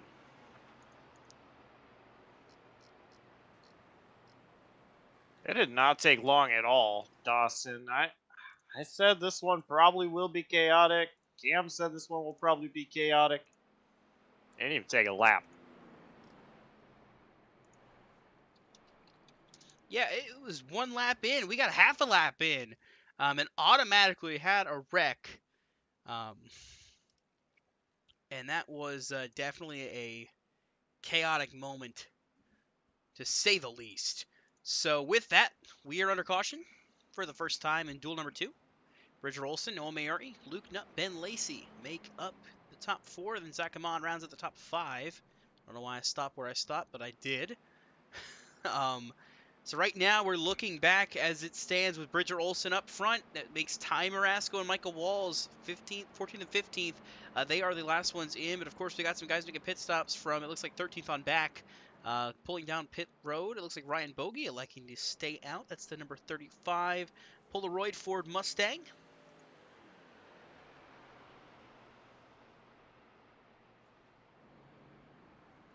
So as he makes his way around the 1 and 2, trying to get back up to the field. Go back up here to the rest of these guys in the back straight away as they're back behind. And you saw Jonathan Canfield was involved in that wreck. Adam, could you get a word in with Canfield maybe? Or is Adam even here? Adam, did you get a word in with Canfield maybe after that wreck? Jonathan's not in one of the Discord channels actually, but he is sharing his audio with me through iRacing, and he did say his car was stuck in first gear for a moment immediately after that wreck. He didn't pit though, so stayed on the racetrack. So 16 did get punched right in the rear of the back of that 16 Ford, so I think he's got some damage to contest with the rest of this race. We'll maintain watching that one. He's currently scored 12th, so he's in as of right now, but still plenty of racing to go here. And with the caution coming out early, too, comparative to what we saw in Duel 1, where it came out a little bit later in that race with about like 7 laps to go, this is a lot of opportunity for these drivers to save fuel here under these cautions and try to make sure they can make it here, comparative to what we saw in Duel 1.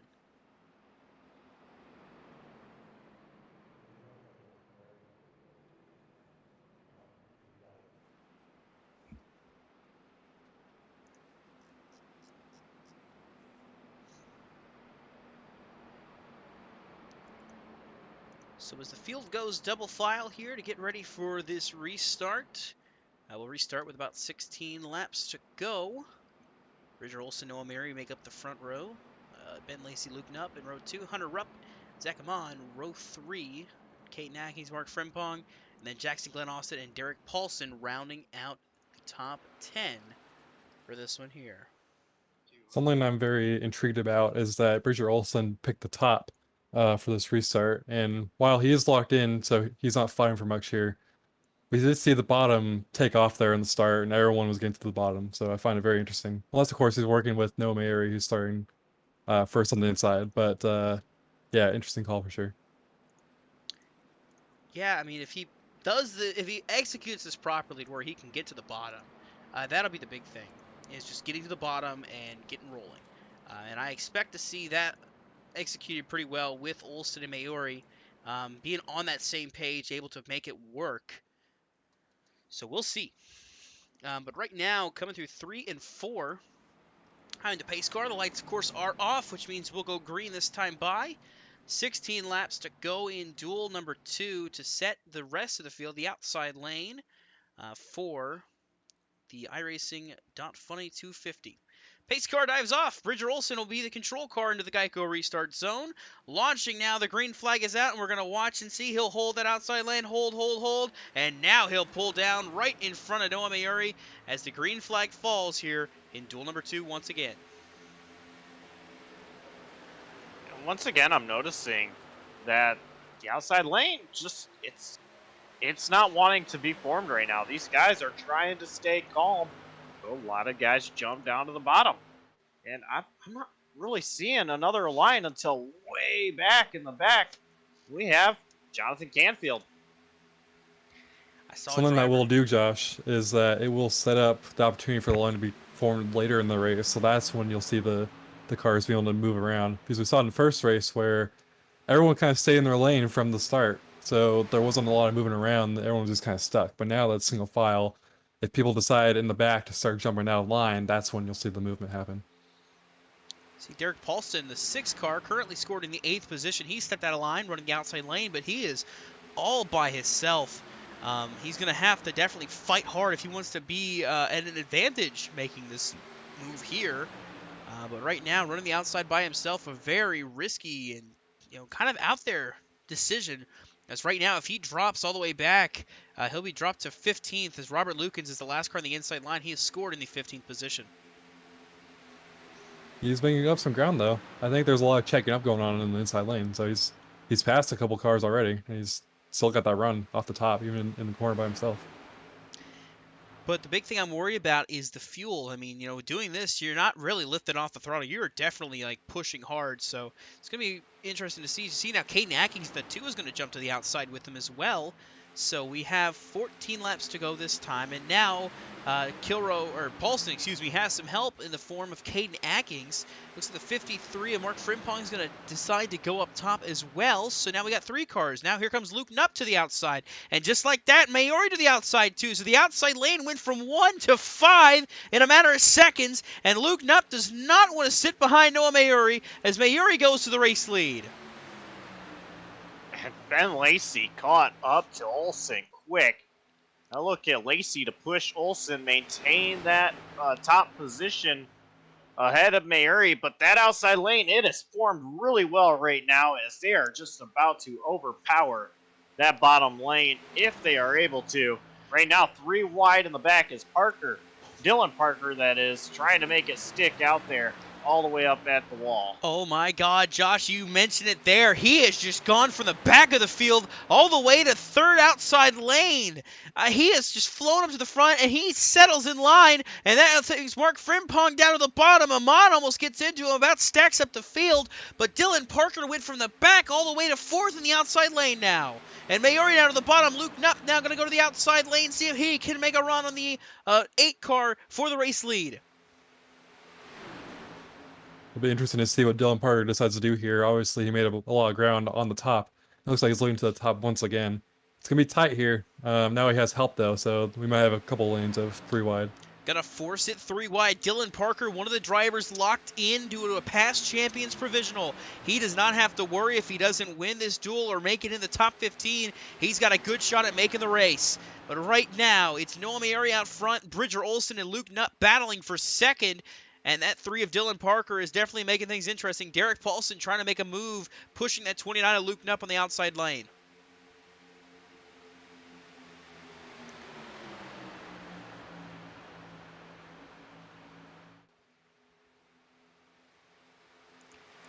Outside lane trying to stay strong. There's a big gap between Paulson and Parker right now as Parker's trying to get back to the back of Paulson. He's kind of holding off on doing it too quickly because Paulson's been blinking in and out here throughout this race. So Parker doesn't want to you see right there, Parker does not want to get right up on him and risk him blinking back in right on top of him or right inside of him to cause an accident. So he's laying back, and that's causing this outside lane to suffer a little bit.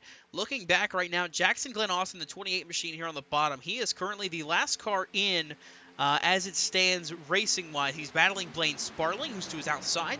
That is for the 15th position, as they continue to duel for this final spot on the grid based on the finishing positions of this race.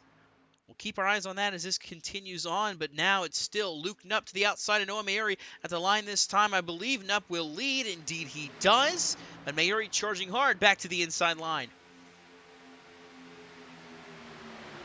I think going back to the Dylan Parker situation, obviously he tried to make that run on the very top, but it didn't really work out for him. I think on one hand, there aren't enough cars in front of him on the middle line for him to like have to check up. So to make that run, of course now I say it and he's making it work. But anyway, and on the other hand, he didn't have a ton of help like he does right now. So I think he just has to play it smart and not show all his cards right away. Obviously, he's shown that he can make it work, but you don't want to do it too soon. Oh, you see right there, I think it's a 2 of Caden Ack. He's going to slot 3rd to the outside lane as he moves up from the bottom to the top. Mark Frimpong tried to make that same move, but Dylan Parker was there and held him down to the bottom, as now Mayuri, Olsen, Lacey, and Frimpong battle with Knupp, Paulson, Atkins, and Parker. A lot of red sim design cars up in the top lane there.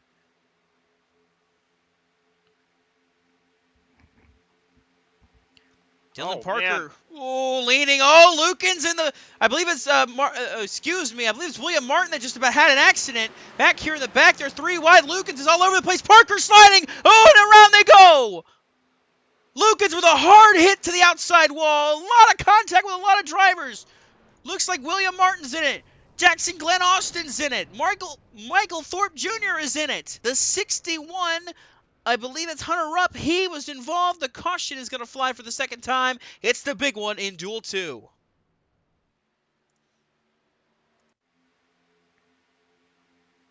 That one had been building up for the entire backstretch, and it finally let loose going into turn 3.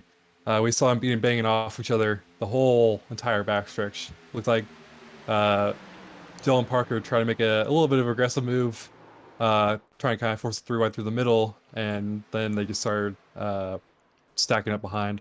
I think that the contact that really did it was Zach Amon into the left rear quarter of Dylan Parker, and then that sent him loose and got everyone else around him going sideways. Here's the onboard I want to watch here. Justin Burnham in the 74. So we saw Frimpong and Parker about to make contact, but then Zach Amon got into the quarter panel of Dylan Parker that sent him around and loose. And you see the field stack up right ahead of him. And just look at the chaos. Lucan spinning down. There's Ethan Fonseca Moreno. There's Michael Thorpe Jr., William Martin. That's 61 of Hunter, excuse me, Hunter Rupp. Just chaos all around them, but Burnham is able to escape this one unscathed at least. And right now he sits 13th in the field.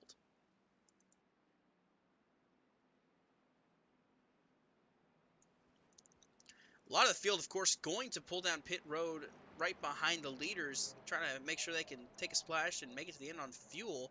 Some drivers staying out. Noah Mieri, Luke Nutt, Bridger Olson, Derek Paulson, Ben Lacey, Keaton Atkins, Mark Frimpong, Zach Amon, and Caleb Sheets electing to stay out this time under the yellow.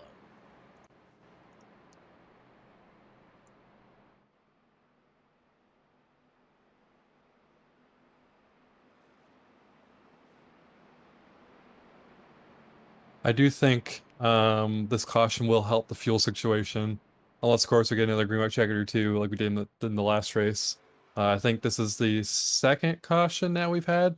And they were already pretty close to make it after that first one. So I think we should be good to go for now. Of course, that's only if we go scheduled distance and not past it.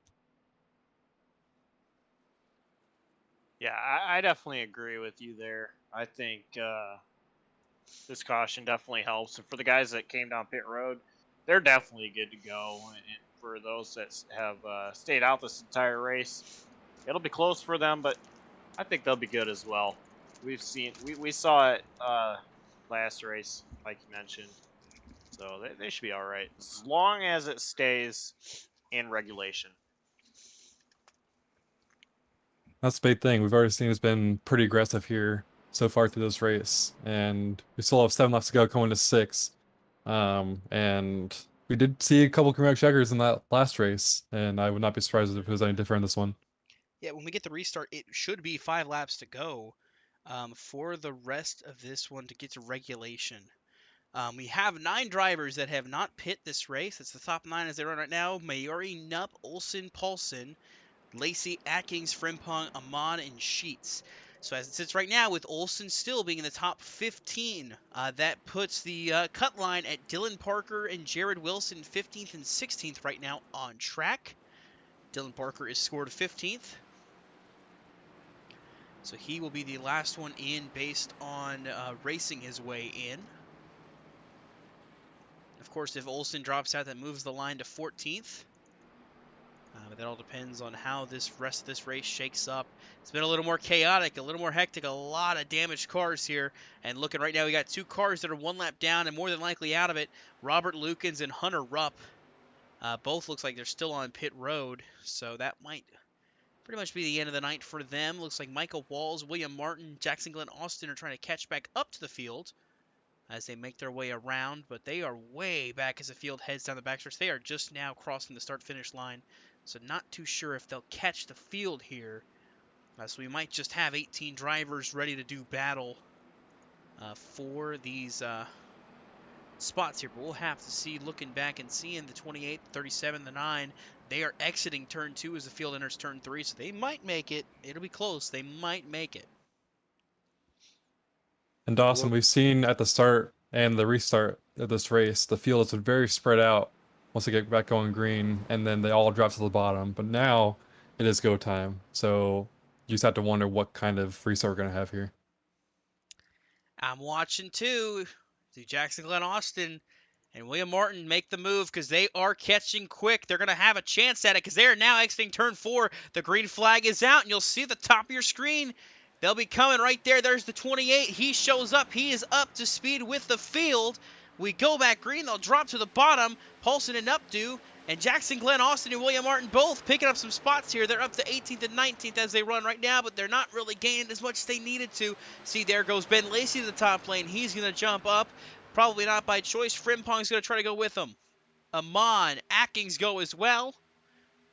Right now, Blaine Sparling, Dylan Parker are the last two positions that are in a very much formed up outside lane as they're trying to roll. Luke Knupp leading the way. Ben Lacey shoving him. He'll go to the bottom now. Knupp will. And so Luke Knupp clears Maori for this race lead. Ben Lacey is first in the outside row. Ben Lacey trying to make that outside lane work. There's not a lot of help for either lane, but I think the bottom might be just a little bit better off than this top lane. Top lane, though, it is building strong quicker than the bottom lane. We'll see here. Ben Lacey, he has the nose ahead of Luke Knupp. Entering one through the corner, it is Luke Knupp. We'll see here the push off turn 2 down the back straight. Which line prevails? Looking to see your final transfer spot as it sits right now. It's Blaine Sparling. Jonathan Canfield on the outside looking in right behind him, but there's still 3.5 laps to go. Still plenty of time for action to happen. Somebody to get wiped out. Somebody to get some hurt feelings. Luke Knupp, Ben Lacey side by side. Noah Mary is shoving that 29 and up out front here as they come into the tribal. They will hit 3 laps to go. Who's going to make the move that wins them the duel?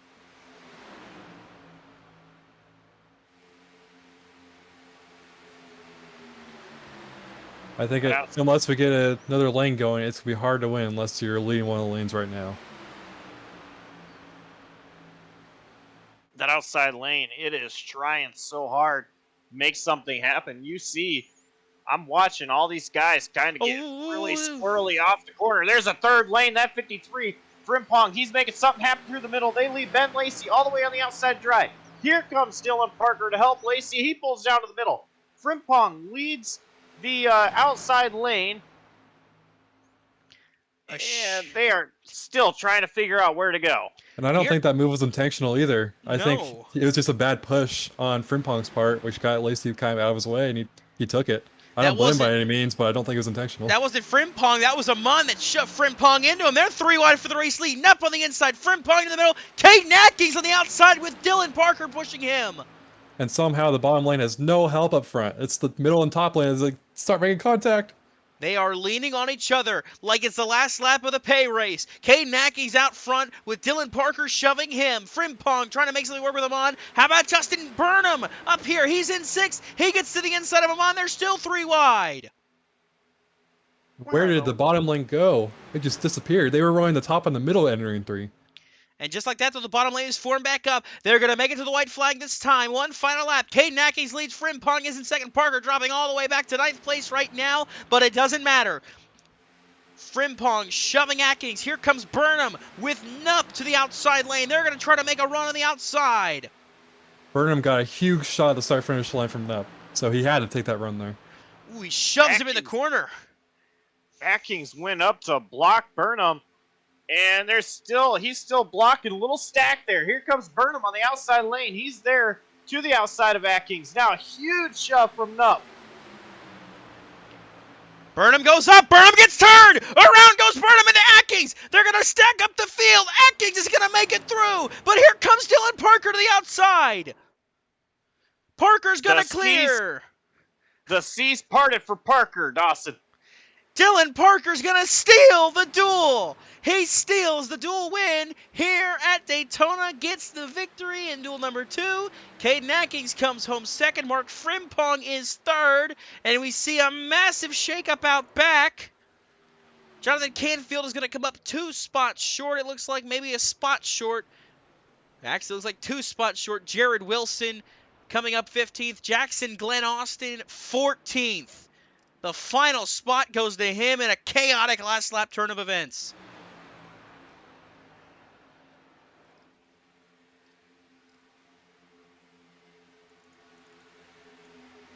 All right, get up front. 74 gets drifted up a little bit and gets turned by Knupp. Contact made, spins him around in front of the field. Hit by Bridger Olsen right there. And then another hit there by Jonathan Canfield. And that is what ended up ending both of their nights. You see Austin shoots by on the outside. Him and Ty Marasco both made the move there, and that move is going to lock both of them in as they finish 13th and 14th. Wow. That was a crazy finish. see Dylan Parker and Cade Nackings celebrating. Here comes Bridger Olson into the picture.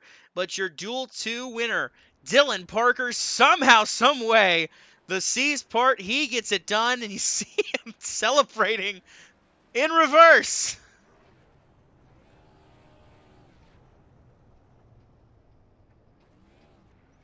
And there's one thing Dylan Parker knows how to do. He knows how to put on a show when he's celebrating. But Dylan Parker is going to walk away as your winner here in the duel, the second duel of the night, in a topsy-turvy, crazy finish.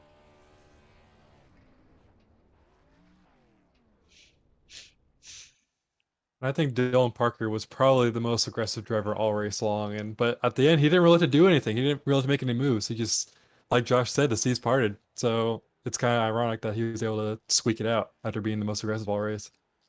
All he had to do was let the field take itself out pretty much. And with that, he winds up as your race winner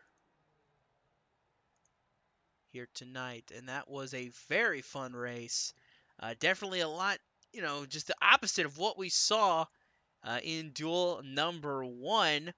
So we're going to see if we can get a hold of our race winner, Josh. See if you can get a hold of him and get a word in with Dylan Parker. See if I can find him.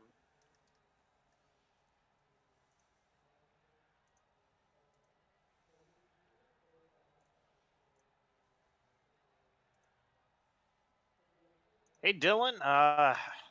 Big winner tonight. Seems like the seas parted for you. Oh yeah, that was an insane finish. That was something. I was watching your moves, and I was literally about to say, "Watch Dylan Parker," and then that wreck happened. I didn't even get to say it, but that wreck happened. You just managed to get through and come out with the win. But all race long, you were being a little bit of aggressive, making some lines happen. I didn't even think were possible. So, what was that race like from your perspective, just throughout the entire 20 laps? Well, everyone else was kind of playing it safe to a degree. I got the champions provisional, so I wasn't that stressed about it making the race. But I used to not like play racing, but I love it now because I just find it fun, and so I was just like having fun making moves. That's generally not made much anymore. This is like the old version of the play racing that we had in 2018 when I used to race a lot. So I just enjoy doing it a lot, and that last lap was definitely the most fun. I'll give it that. I thought I was out of it even then because I had just lost all my momentum. I was like 10th, I think, coming to the last lap, and then just a combination of building a run, putting it in the right place, and getting really lucky with not getting caught up in the wreck was just pretty much what happened. And really happy. I got $5 richer, so it's a win-win. It is really hard to win one of these, but we look to next week where there is another one that is a lot more laps than this one tonight. You'll be starting in 4th place. So what is the strategy going into that one? Is it, take it easy? Whereas tonight, you mentioned that you were in it no matter what. Next week, it's the actual thing. It's all or nothing where you start your season at. So what is kind of the game plan leading into next week, having this race already out of the way? Next week, I'm going to be starting really close to my plate racing buddy, Dane Cruz. We always work really well together on the plate races, so we're probably just going to play it safe for most of the race, but toward the end, if we survive, if everything goes right, definitely expect to see me and Dane together up toward the front because we love doing play races together, and he's my Ricky Bobby. So, just be looking forward to that, a little shake and bake here and there. All right. Well, who gets it done for you? Who do you have to thank tonight? I just like to thank Peak Performance Motorsports, Noah, for making this league happen. It's taken a step in the right direction in the last few months. It's really fun again. I'd like to thank you guys for doing an awesome broadcast, and Cade Nackings, Dane Cruz, those are the OGs, the homies. So got to thank them, and I think that's pretty much it. All right. Well, congrats on the win. We'll see you next week when we kick off the season for the first points event. All right, thank you. And that was Dylan Parker, driver the number 3, winner of tonight's dual race number 2. Dawson. And with that, if Cameron Caldwell is there, what do you say we put your broadcasting skills to the test? Let's put your interview skills to the test, if you would like to do so. Yeah, why not? We'll give it a shot. Alrighty, we are going to do an interview here with a driver who scored the 14th position and what wound up being the transfer into this race here. Cam, I believe you got a hold of Jackson Glenn Austin. Yeah, Jackson, you got a copy? Yes, sir. What's up? Hello. So, as we saw in the second duel, you finished 14th, which is the last spot in to qualify without a provisional. And we saw early in the race, you were taken out. So how were you feeling after that incident? I'm not going to lie, I was a bit more on the nervous side because I was just hoping that I could somehow salvage something at the end of the race because I know how these races tend to go with the wrecks. But I was more annoyed at the fact that I got caught in that wreck because I really wasn't trying to get involved in much. But I'm just happy I was able to make it at the last second with grabbing that spot. So. Yeah, I had my eye on you after that wreck. As I referenced earlier before the race started, you were the lone C2 graphics paint scheme or guy running a paint scheme out there. So I wanted to make sure to kind of keep an eye on you to see if you're gonna make it in, especially after that wreck. And I was watching the time and scoring, and I saw you got 14th after the line, so I was happy about that. But take me through that last lap and how you made it through that wreck. Well, I want to say to start off, your paint schemes have definitely given me some sort of magical luck as I've gotten continuously good results with them. So shout out to C2 Graphics. If y'all want something good, hit the dude up. But that last lap, I really was just I wanted to try to get around the 83 first because I knew that I think it was either 16 or the one that was behind me. I knew that they were pushing me, and I knew that they were gonna try and pass me. So I was just hoping if there was a wreck, that I would just be able to gain enough spots and hold on to whatever I could, and that I didn't get involved in it. And when my relative updated and I saw it was 14th, I had the biggest sigh of relief. Yeah, it was pretty cool to see you make it through that wreck. Obviously, there's a lot on the line there. So you're in the race next week to run for, what is it, $200, $250? So obviously that's really cool. Do you have any sponsors or friends or anything to shout out before we let you go? Truthfully, main one I want to shout out again, C2 Graphics, absolutely magical paint schemes. And besides that, honestly, really, I'm just hoping anyone I can make friends with besides my teammates and whatnot, Johnny Parker, Ben Lacey, and Chris Bassinger. Really, I'm not looking to make any enemies, just I'm here to have fun with everyone. So shout out to all the homies. Well, that's your 14th place finisher, and the last guy made it in with results in the duel, Jackson Austin. And thank you, Cam, for your tryout for a interviewer. I'd say you did a pretty good job there. So we will get Jackson back up with his team here. At the very least, if we can get him up with his team. But so we saw some excitement. We saw some craziness. We saw a very hectic race at the end there. But all in all, we walk away with a very, very fun finish. And so with that, we're going to try to see if we can figure out who is in the race. It's all dependent on how this played out. I believe our admins are going to be hard at work, and everybody's going to look and see who's going to start where. So that is up to everybody else that's got a better brain than I do right now. But I can see here, trying to look through qualifying to at least see where the guys that didn't make the field after this dual race, where they're going to stack up. So right now, it looks like Jared Wilson is the first one out. Trying to look and see where he qualified here. Looks like Jared Wilson was a little bit further down.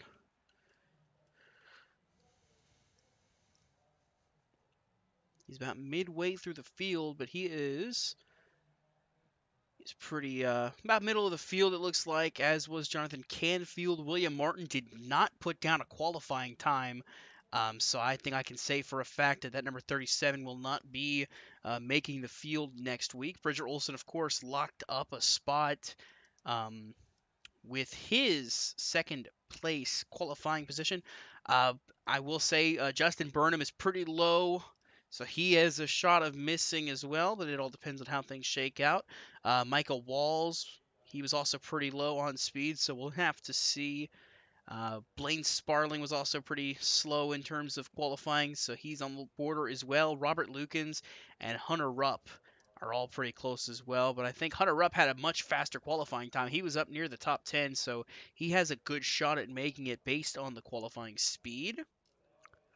And I believe while we're sitting here waiting for official word to come down, Adam is caught up with a driver that raced in Duel 1. We're going to see if he's got a word in with him.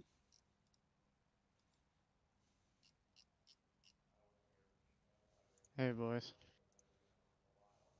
Yeah, he's accurate. Congrats on 14th place run and doing number one. No, it probably wasn't the result you wanted there in that first race, but it was enough to clinch in a spot just off of results. Yep, definitely happy about that because that was a big stressor coming into this race. I was pretty nervous. It's the start of the season. Everyone's all rambunctious looking for glory. I'll admit I wasn't too hopeful about my chances after that wreck I was involved in or caused. That wreck was my fault. I tried to clear myself down into a gap that did not exist and spun myself out. I was concerned after that happened, but at the end of the day, we came home in the position we wanted to. I feel especially my thoughts go out to my teammate Anthony Marshall, who unfortunately was paying attention to me when he had his wreck on the final lap. Not even a wreck, he just got into the wall a little bit, and I passed him for that final transfer position. So thoughts go out to him, but I'm happy that I was able to get in myself. Yeah, what were the nerves like on that last lap? You had a decent enough qualifying time to fall back on that, but like I mentioned, you didn't have to worry about anything going on in the second race with the 14th place you picked up there on the last lap of race one. Yeah, it's just I try not to let the nerves get to me at super speedway racing because I consider myself relatively alert. And when I'm not choking like I did with my wreck, but I was just gonna stay out of what I could and bring it home as high as I could, and if I didn't make it, I didn't make it, and I made it, so. Well, like you said, you made it, and now we're looking forward to the big show next week. 250 miles, I believe. What is it going to take to get away with that $200 check?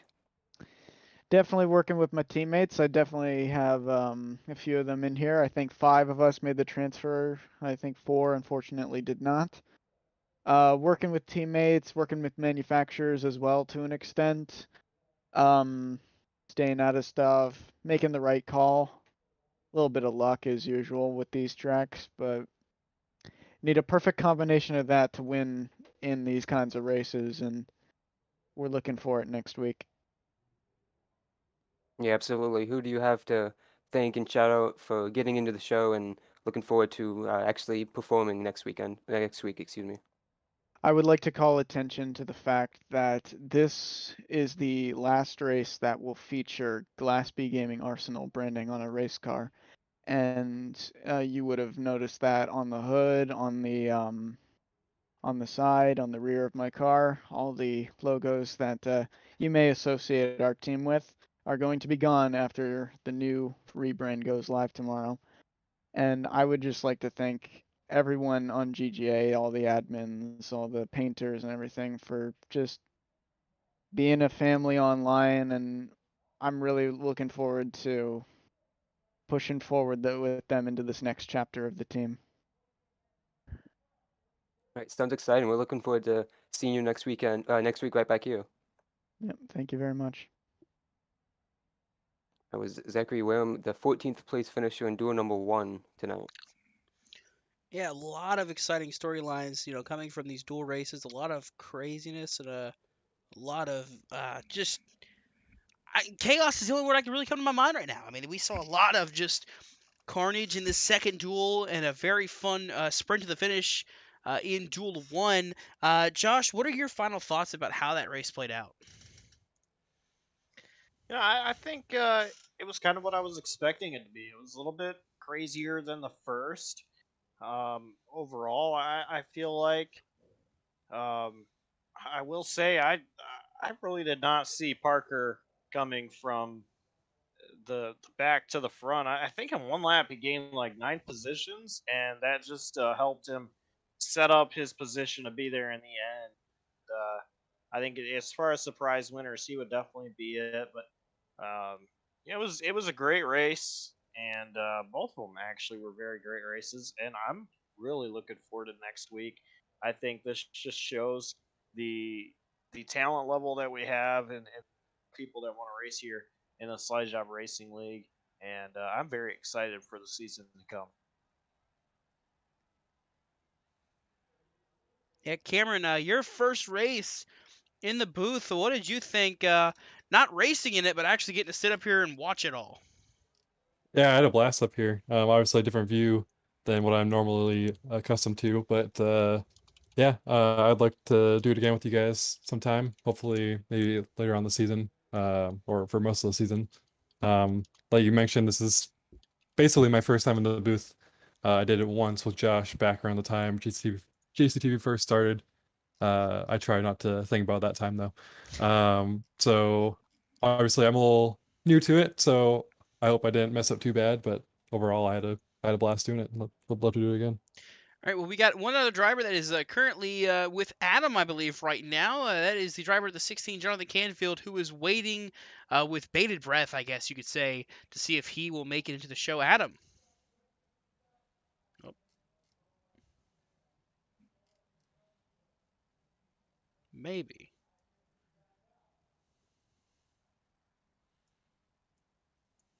Hey, Jonathan, you got a copy? Yeah, I do. Well, it wasn't the way we wanted to talk to you here. We aren't quite sure yet if you advanced into the 250-mile next week. You didn't, unfortunately, make the top 14. You had a little bit of damage going into those last laps, and then got finished off there on the last lap in 2 and 3. Can you walk through that 20-lap race? Well, I won't lie to you guys. Going into 3 right there, I did everything right, and spotter had me clear that wreck. Appreciate Michael Hall for being my spotter for this race and really helped me out when I'm still learning a lot with iRacing and competitive league racing in general. But going into 3, I had it clear. I had a good gap to the cars that were behind that wreck that ended up passing me. And it really sucks because the teammate over in the GGA camp just I downshifted to 3rd, and he didn't hold his brakes and rolled right back up and took my lane from me, and likely could have been the reason I didn't make top 14. I don't know how fast that pack was coming behind me. We were definitely there. I appreciate the Marine Corps being on the car and GGA for giving me a place to work with teammates, and you guys for being on the car as well over here at JCTV, and Amsoil, CTR, and all the guys that put on our GGA cars. Yeah, I was watching where you were running the last couple of laps, Jonathan. You were right there on the bubble to make it in. You mentioned that crash in 2 and 3 on the last lap. Unfortunately, set you off. You didn't have the best of qualifying times. How much are you relying on a pass provisional or the qualifying provisional to make it into next week's race? It's about my qualifying time is about all I've got to bank on. Sadly, with me being deployed last year with the Marines, I did not run 75% of the races, nor did I make playoff contention. So the qualifying time is going to be what saves me, and we're just crossing our fingers over here in my camp. I know my spotter is probably listening to the live stream somewhere, and he's pulling for me. Just hoping that we can make it. Feel really good on plate tracks. I got a good spot, like I said, a good spotter behind me, and good team behind me just to help me get through these plate tracks, and looking forward to the season overall, just working with all of them, hoping we can make some noise here. Yeah, absolutely. And like I said before, wasn't the night you wanted. Do you have anyone you'd like to shout out besides your spotter? Any sponsors from just to get you to where you got tonight? United States Marine Corps, main sponsor on the car. I am active duty, so I put them on the car first. JCTV is also on the car. Amsoil, CTR, GGA. This was the final race under the Glasby Gaming Arsenal name. We will be switching names starting tomorrow to Guardian. So we appreciate Mr. Glasby and all he did for us, and we appreciate everyone who helps out in that camp. Michael Thorpe Jr., Will Turnbull, Zach Wareham, Justin Burnham, Austin McGill, all the guys I get to work with on a weekly basis. They're an awesome crew. Sucks that, like I said, my teammate ended up being the reason I'm out, but I appreciate all of them for all they do to help me and how we're pulling together this season and setting a team goal and individual goals together. Yeah, absolutely. And once again, Jonathan, we hopefully will get to see you on track next Tuesday, and look forward to seeing you throughout the season. Absolutely. Thank you, guys. And of It was, course, yeah, Jonathan Canfield, who finished 16th, I believe, tonight, Dawson. yeah, 16th place finish. Of course, you hear Jonathan's voice on Saturday nights with us. He is joined on as a member of the broadcast team for the In the Pits News Truck Series. So we shout out all of our guys that go out there and race and come up here and do double duty in the booth. So it's always cool to see him, and we hope that he has made this field. We are still awaiting word from League Commissioner Noah Mayuri on what the field looks like. So it's just a matter of just waiting for that word to come down from top brass about who's in and who's out. As for it stands right now, but looking, through some of the results that we have, at least for Duel 2, I was trying to match things up again with the finishing positions. Like I said, I think Hunter Rupp is in the best position to make the field on speed. But I don't have the results for the first duel, so I need to see if I can find those, and I can definitely look and see. But definitely gonna have to double check everything and see what we've got. But as it stands right now, we are just awaiting on the results. And speaking of it, the timing is everything. So we have the field set. So this will be your starting grid for the iRacing.Funny 250 at Daytona. Of course, your pole sitter, Dane Cruz and Bridger Olson. Then your dual winners, Christian Pacheco and Dylan Parker, make up row 2. Then it's Oscar Enriquez and Caden Atkins. Christopher Bassinger and Mark Frimpong. Zach Probst and Caleb Sheets, that's your top 10. Brian Dees and Noah Mayuri make up row 11. Then it's Glenn Bundren Jr. and Zach Amon in row 12. In row 7. Row 8 sees Dalton Kilrow and Luke Nupp. Then row 9 is Austin J. McGill and Ben Lacey. And then rounding out the top 20 is Gabe Cazola and Derek Paulson. Justin Johnson, Michael Thorpe Jr., Sartaj Mann, Ethan Fonseca Moreno, Jonathan Parker, and Ryan Bogey. Blaze McKinney and Ty Marasco, and then Zachary Wareham and Jax Glenn Austin. Those are your dual finishers, and the top 2 based on qualifying. For the provisionals, or for the qualifying speed, the guys from 31st through 36th, it'll be Hunter Rapp, Jared Wilson, Cole Gudmestead, Anthony Marshall, Justin Duran, and Justin Burnham, making up 31st through 36th. And then your 4 provisionals that will need to be used for the drivers to make the field. Blaine Sparling, Jacob Locklear, Robert Lukens, and JCTV's Jonathan Canfield just slips in the 40th position. He will be racing for the iRacing.Funny 250, and that is your field. So, what are our thoughts heading out now? We know the field, we know who's in it. What are we thinking, and who we got our eyes on here as a week before the big race?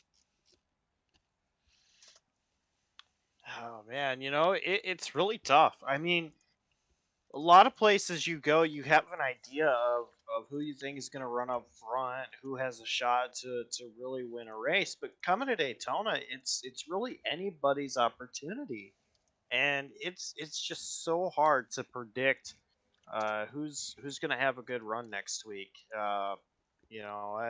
Personally, I'm glad to see that you know Canfield made it through, representing JCTV. So I'd like to see him go out and do something, represent us in that race. But yeah, I'm not really sure, Dawson. I think either way, no matter what, we're in for a treat, and I'm really excited to see what next week has in store.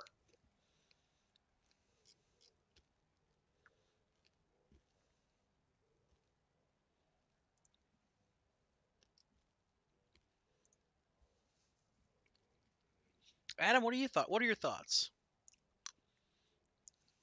Well, I want to say congrats to Jonathan on making it in, squeaking in as the last guy in on the provisional. He said he was going to have to rely on that speed, and he just did, just barely, making it in.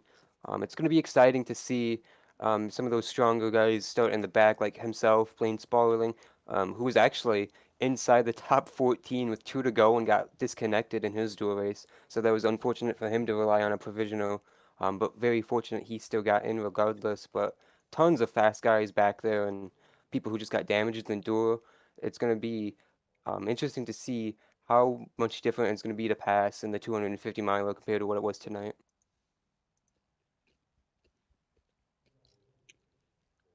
I think the big thing is we're going to see a lot of guys ride it out, take their time to get to the end of that race. It's going to be a 250-mile race.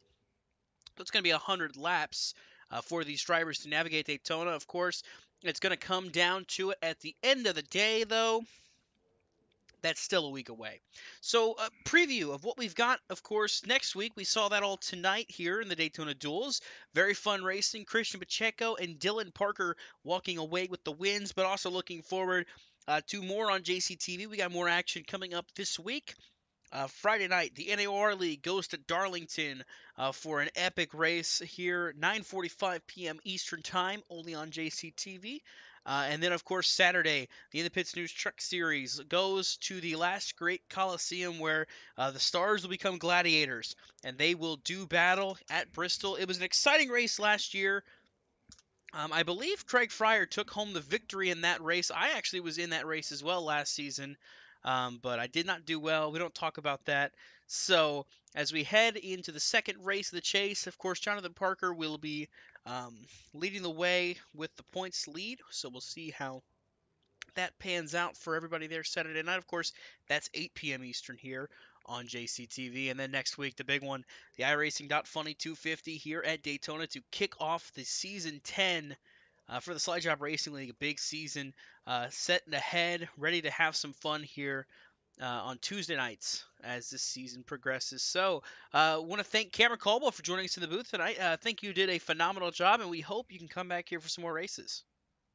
Yeah, like I said earlier, I had a lot of fun doing it. I'd love to be back next week, so we'll just kind of see what the future holds. And so we'll hopefully the future holds some more time for you to join some races. Obviously, you're a busy man. You've got things to do. So we can't guarantee, you'll be here all the time, but we will love to have you back in the booth again. But of course, Adam serving duties as pit road reporter this time tonight. Usually he's in the booth with me, but he was down out in the cold on pit road, and he made some work done, and he got some good work done. He got us some information that we needed. So Adam, thank you for that. Yeah, absolutely. It was fun to be back down here and do a little bit different role here on the broadcast. And my first time covering Slide Jawb, so a little different, but fun, of course, watching the two 20 lappers. And of course, I cannot close out without thanking my JCTV better half, Josh Coppernol, helping us get to the end of this one here. Josh, thank you, of course, for giving me the opportunity to be here, but also for being so great with me along the way, despite me busting your balls about every other time.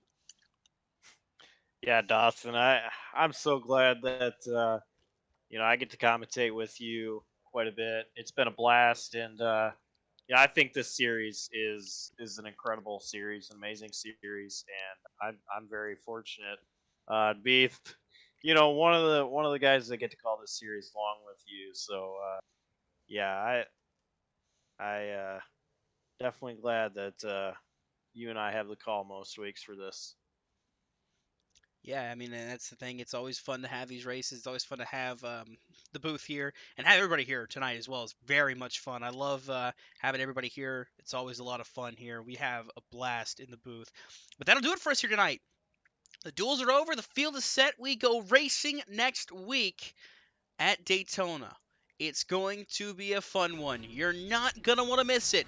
It's the iRacing.Funny 250. $200 is on the line for the winner next week for the Slide Jawb Racing League to kick off Season 10 with a bang. We hope you tune in next Tuesday night. You're going to want to tune in. It's going to be a fun show. Of course, we mentioned NAOR on Friday night at Darlington. The In the Pits News Truck Series at Bristol. You'll see Josh Coppernoll crash out multiple times there. You're going to have a fun slate of racing leading up this week. And we want to see you there. And while we close out this broadcast, I do want to give a quick shout out to Alonso Chicano. Buddy, we love you. We missed you here tonight, and we cannot wait to see you again. Sending a lot of love your way, even if you don't hear it. Send a lot of love your way. So for everybody here at JCTV, for Cameron Caldwell, Adam Kuhn, Josh Coppernoll, this is Dawson Allen signing off from tonight, saying so long and have a great rest of your night.